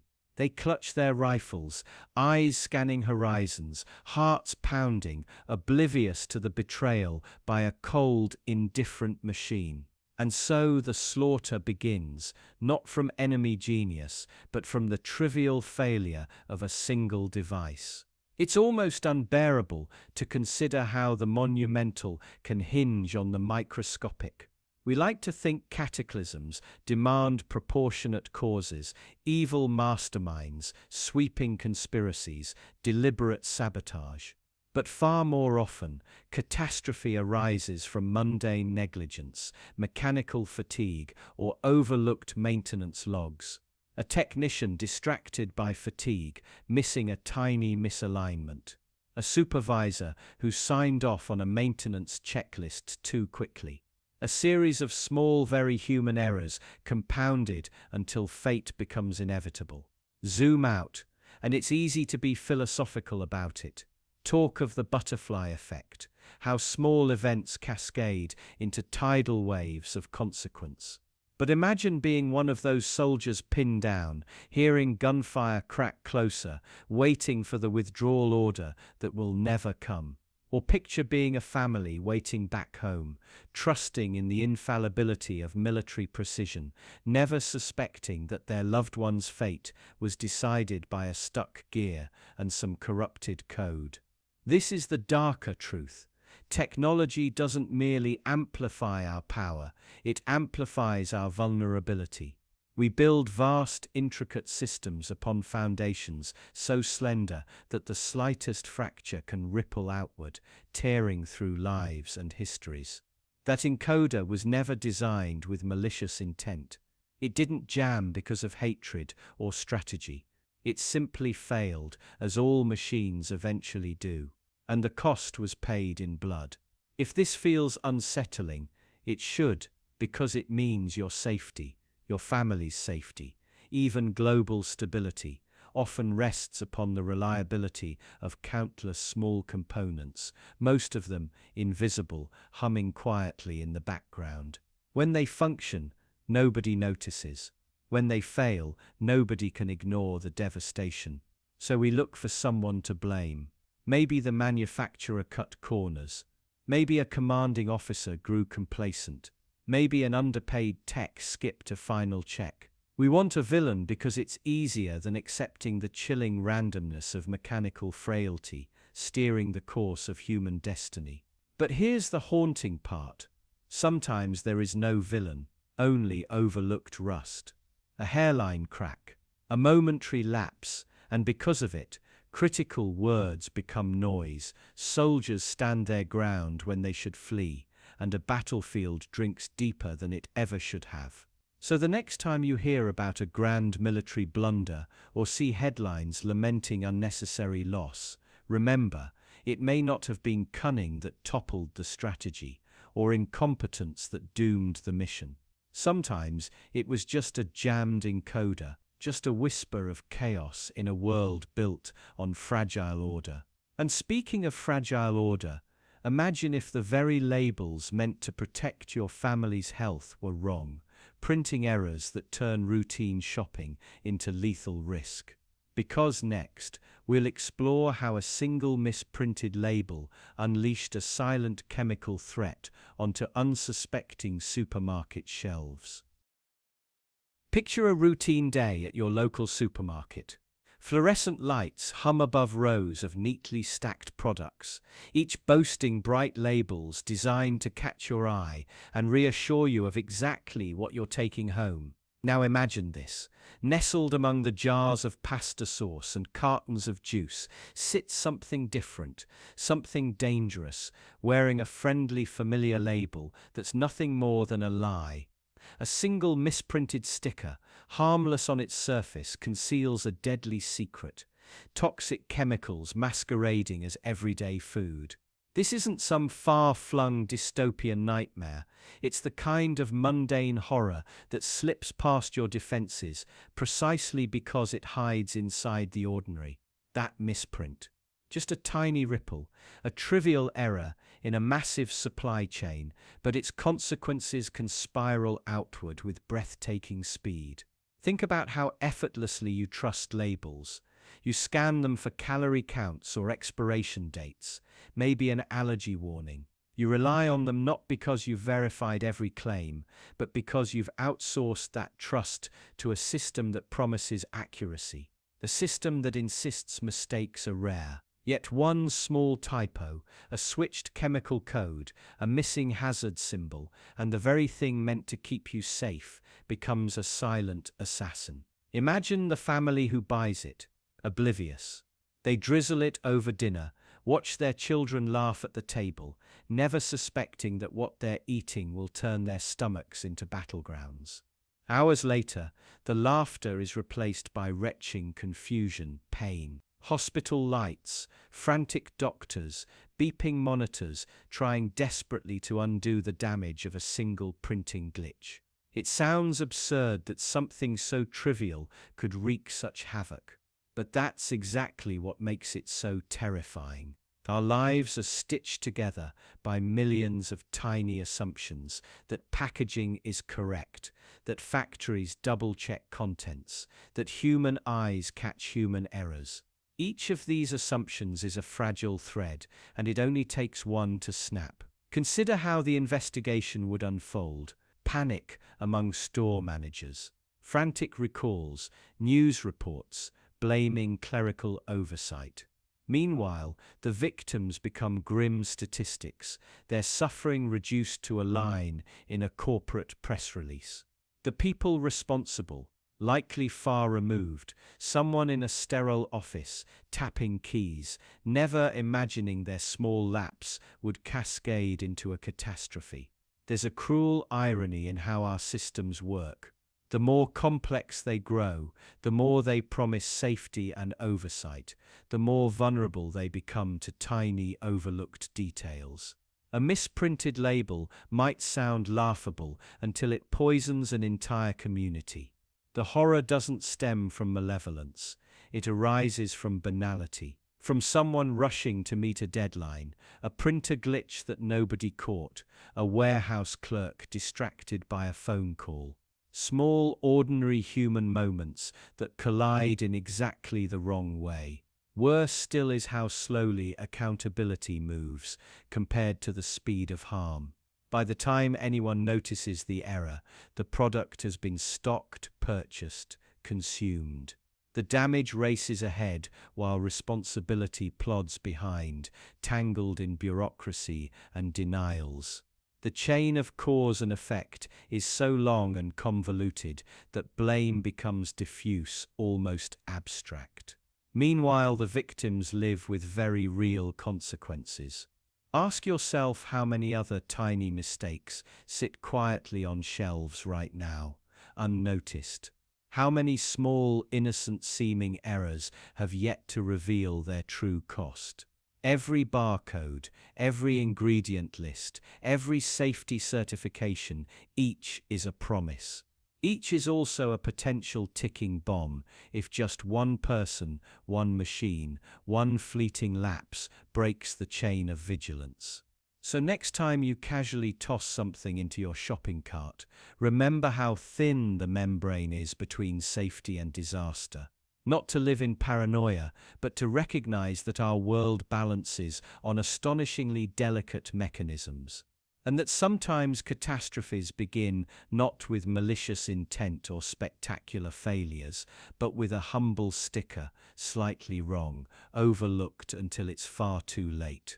And as you contemplate how a single misprint can spiral into life or death tragedy, consider this: what happens when it's not a label, but a heartbeat monitor that misfires, quietly convincing doctors to withdraw the very treatment that could have saved a life. Imagine a woman in a sterile hospital room, her breath shallow, her life hanging by a thread. Machines beep steadily. Tubes snake into her arms, monitors flash streams of vital data. Her heart rate, oxygen saturation, blood pressure, all condensed into cold, precise numbers. In that room, hope is not a feeling, it's a calculation. Every blip on the screen shapes how aggressively doctors fight to keep her alive. Then, in an instant almost too small to notice, a tiny spike on a monitor goes unchallenged. A nurse glances at the screen, interprets the rise as an artifact, a harmless glitch, when in reality it's an early sign of catastrophic internal bleeding. That single misread biosignal triggers a chain reaction. Orders are delayed, treatment is paused. Minutes slip by, precious and irreversible, until by the time they realize the truth, her organs have begun shutting down. Think about how small that error was. A single line on a graph, a momentary decision to dismiss what seemed insignificant. The nurse wasn't careless, she was overloaded, working a double shift, juggling alarms, patient requests, medication charts. Her brain did what exhausted brains do. It defaulted to the simplest explanation: that blip must be noise. It had to be, because if it wasn't, it meant a nightmare was unfolding that she simply didn't have the bandwidth to face in that moment. The tragedy is that this is not rare. Hospitals around the world are littered with similar stories: tiny physiological misfires overlooked, slight anomalies written off as technical hiccups. Each one a small slip, each one carving a path toward disaster. Your body is a fortress of redundant systems, countless feedback loops designed to keep you alive, even under brutal strain. But those systems depend on vigilant interpreters, doctors, nurses, technicians who read the silent language of your physiology. When they miss a whisper, the body can plummet from stable to failing in terrifying speed. Medicine is built on probabilities, risk thresholds, protocols, yet it all boils down to fragile humans making sense of messy signals in real time. They're trained to see patterns, to recognize danger, but their brains are just as vulnerable to cognitive biases as yours. confirmation bias, normalcy bias, even compassion fatigue, each one silently shaping judgments, steering eyes away from the truly frightening possibilities. Now layer onto that the brutal economics of healthcare, overworked staff, understaffed shifts, broken equipment, administrative pressure to minimize costs. Each of these factors nudges decisions toward inaction, because inaction is easy to defend if the worst doesn't happen.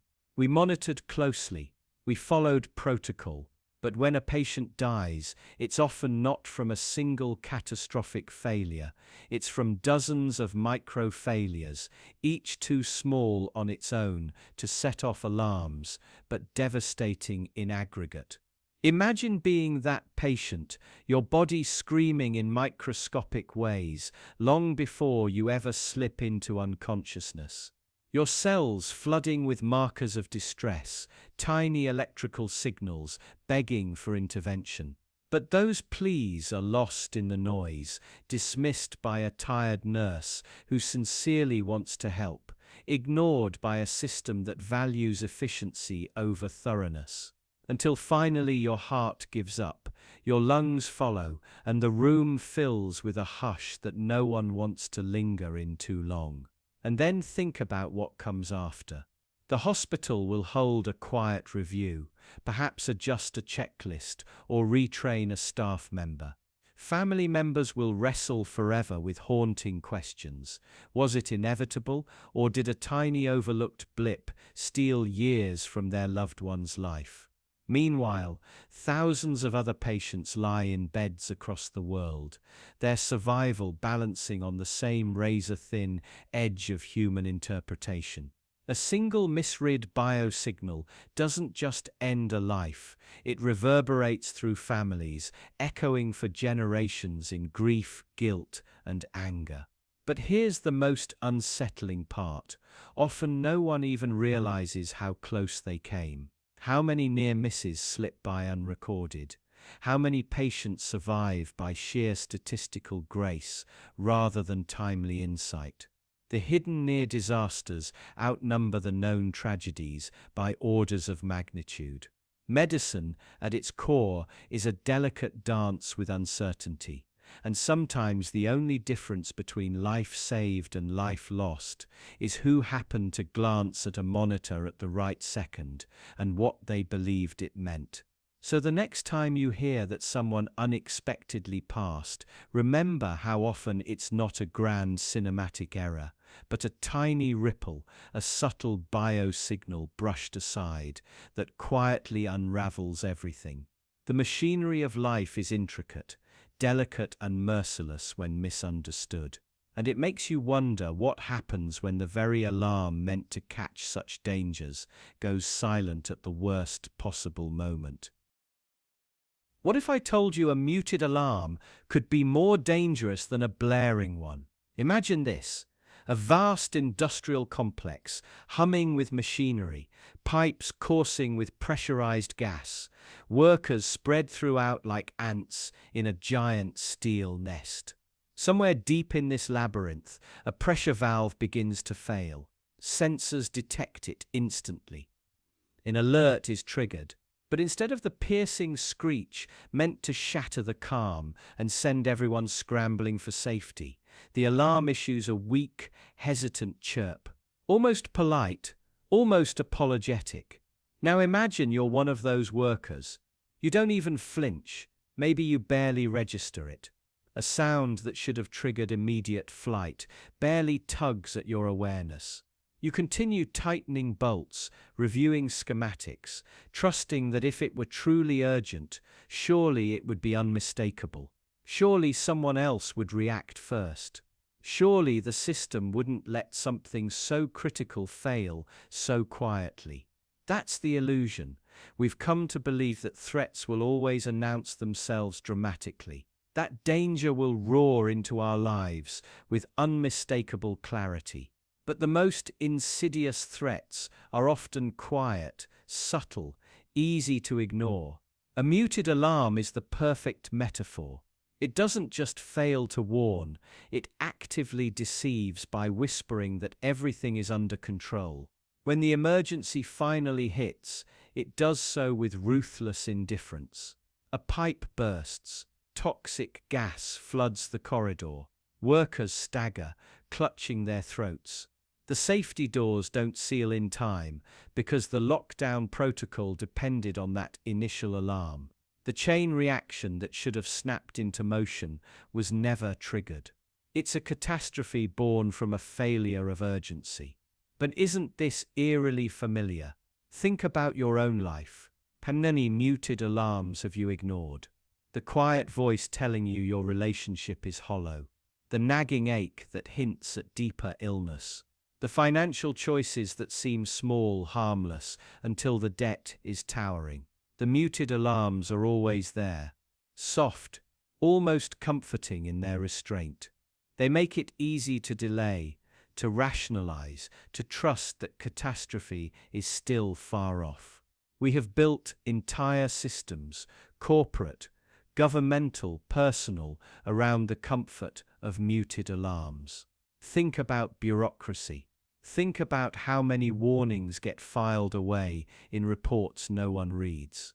How many red flags are watered down in meetings because no one wants to seem alarmist. How many times do we silence the discomfort in ourselves, choosing the gentle hum of denial over the shriek of necessary panic? Here's the terrifying twist. When the muted alarm fails, it's not merely a technical oversight. It's a revelation of a deeper flaw. It shows how much we rely on external systems to protect us from consequences we're too comfortable to face. We expect the world to grab us by the shoulders and shake us when danger is near. But sometimes it barely taps us on the arm. And by the time we look up, it's already too late. Imagine being the engineer who signed off on the low-volume setting, thinking a softer tone would reduce unnecessary disruptions. Or the manager who ignored maintenance budgets. They never meant harm, and yet through 1,000 small decisions, the path to disaster was carefully laid.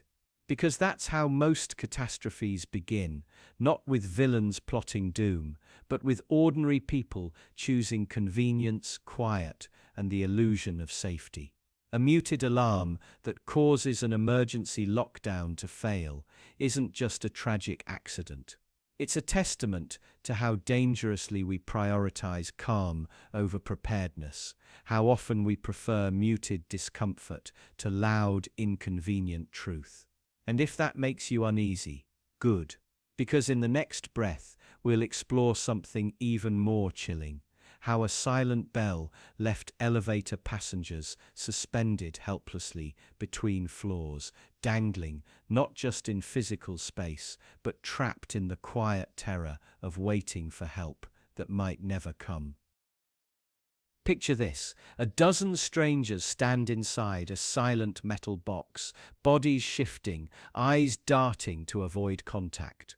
The elevator hums along its usual path, up, up, up, until suddenly it jolts, shivers, and halts.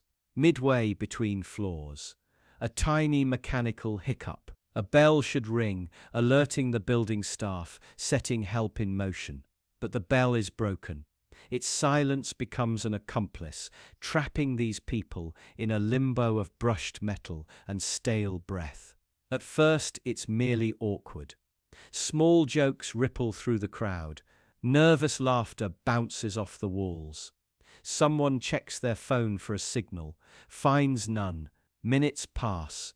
The air grows warmer, heavier. The jokes stop. Now it's just waiting. Waiting in uncertainty, with no idea how long this tiny cage will remain their world. Watch what happens next.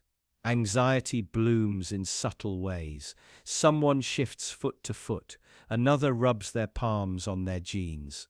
A woman closes her eyes and tries to slow her breathing. It's in these silent moments that the mind's darker corridors open.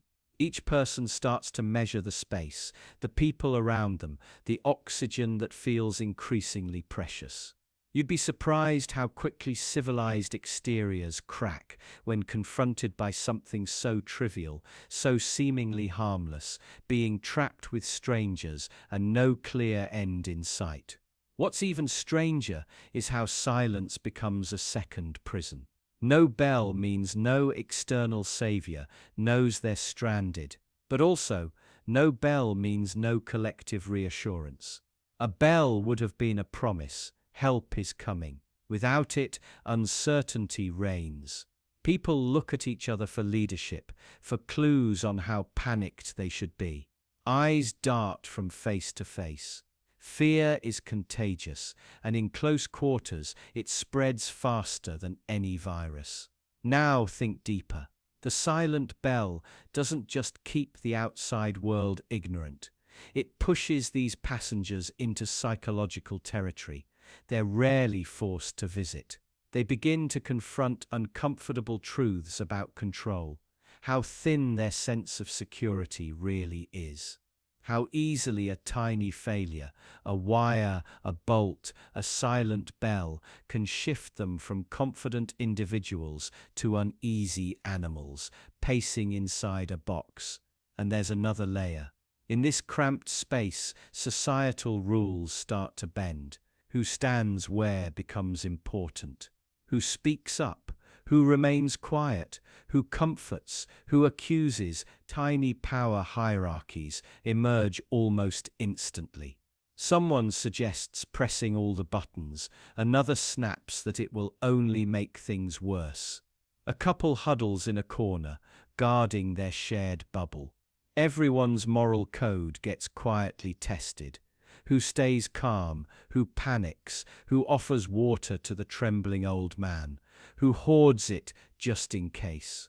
All of it triggered by a tiny defect, a silent bell, something most would never notice until it fails.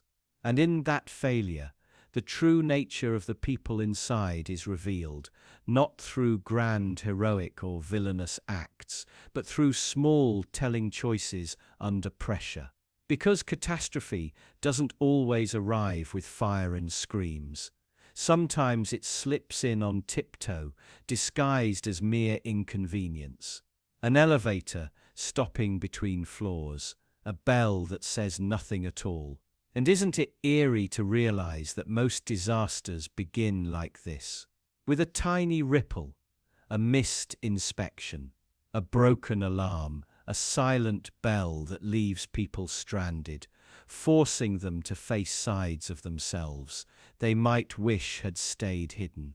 What happens when those who emerge from that elevator finally step out, changed, bonded, or perhaps quietly resentful, carrying new secret fears about how fragile their world really is? But if you think that's unsettling, just wait until you see how easily good people can be steered, simply by playing on the very qualities that make them good.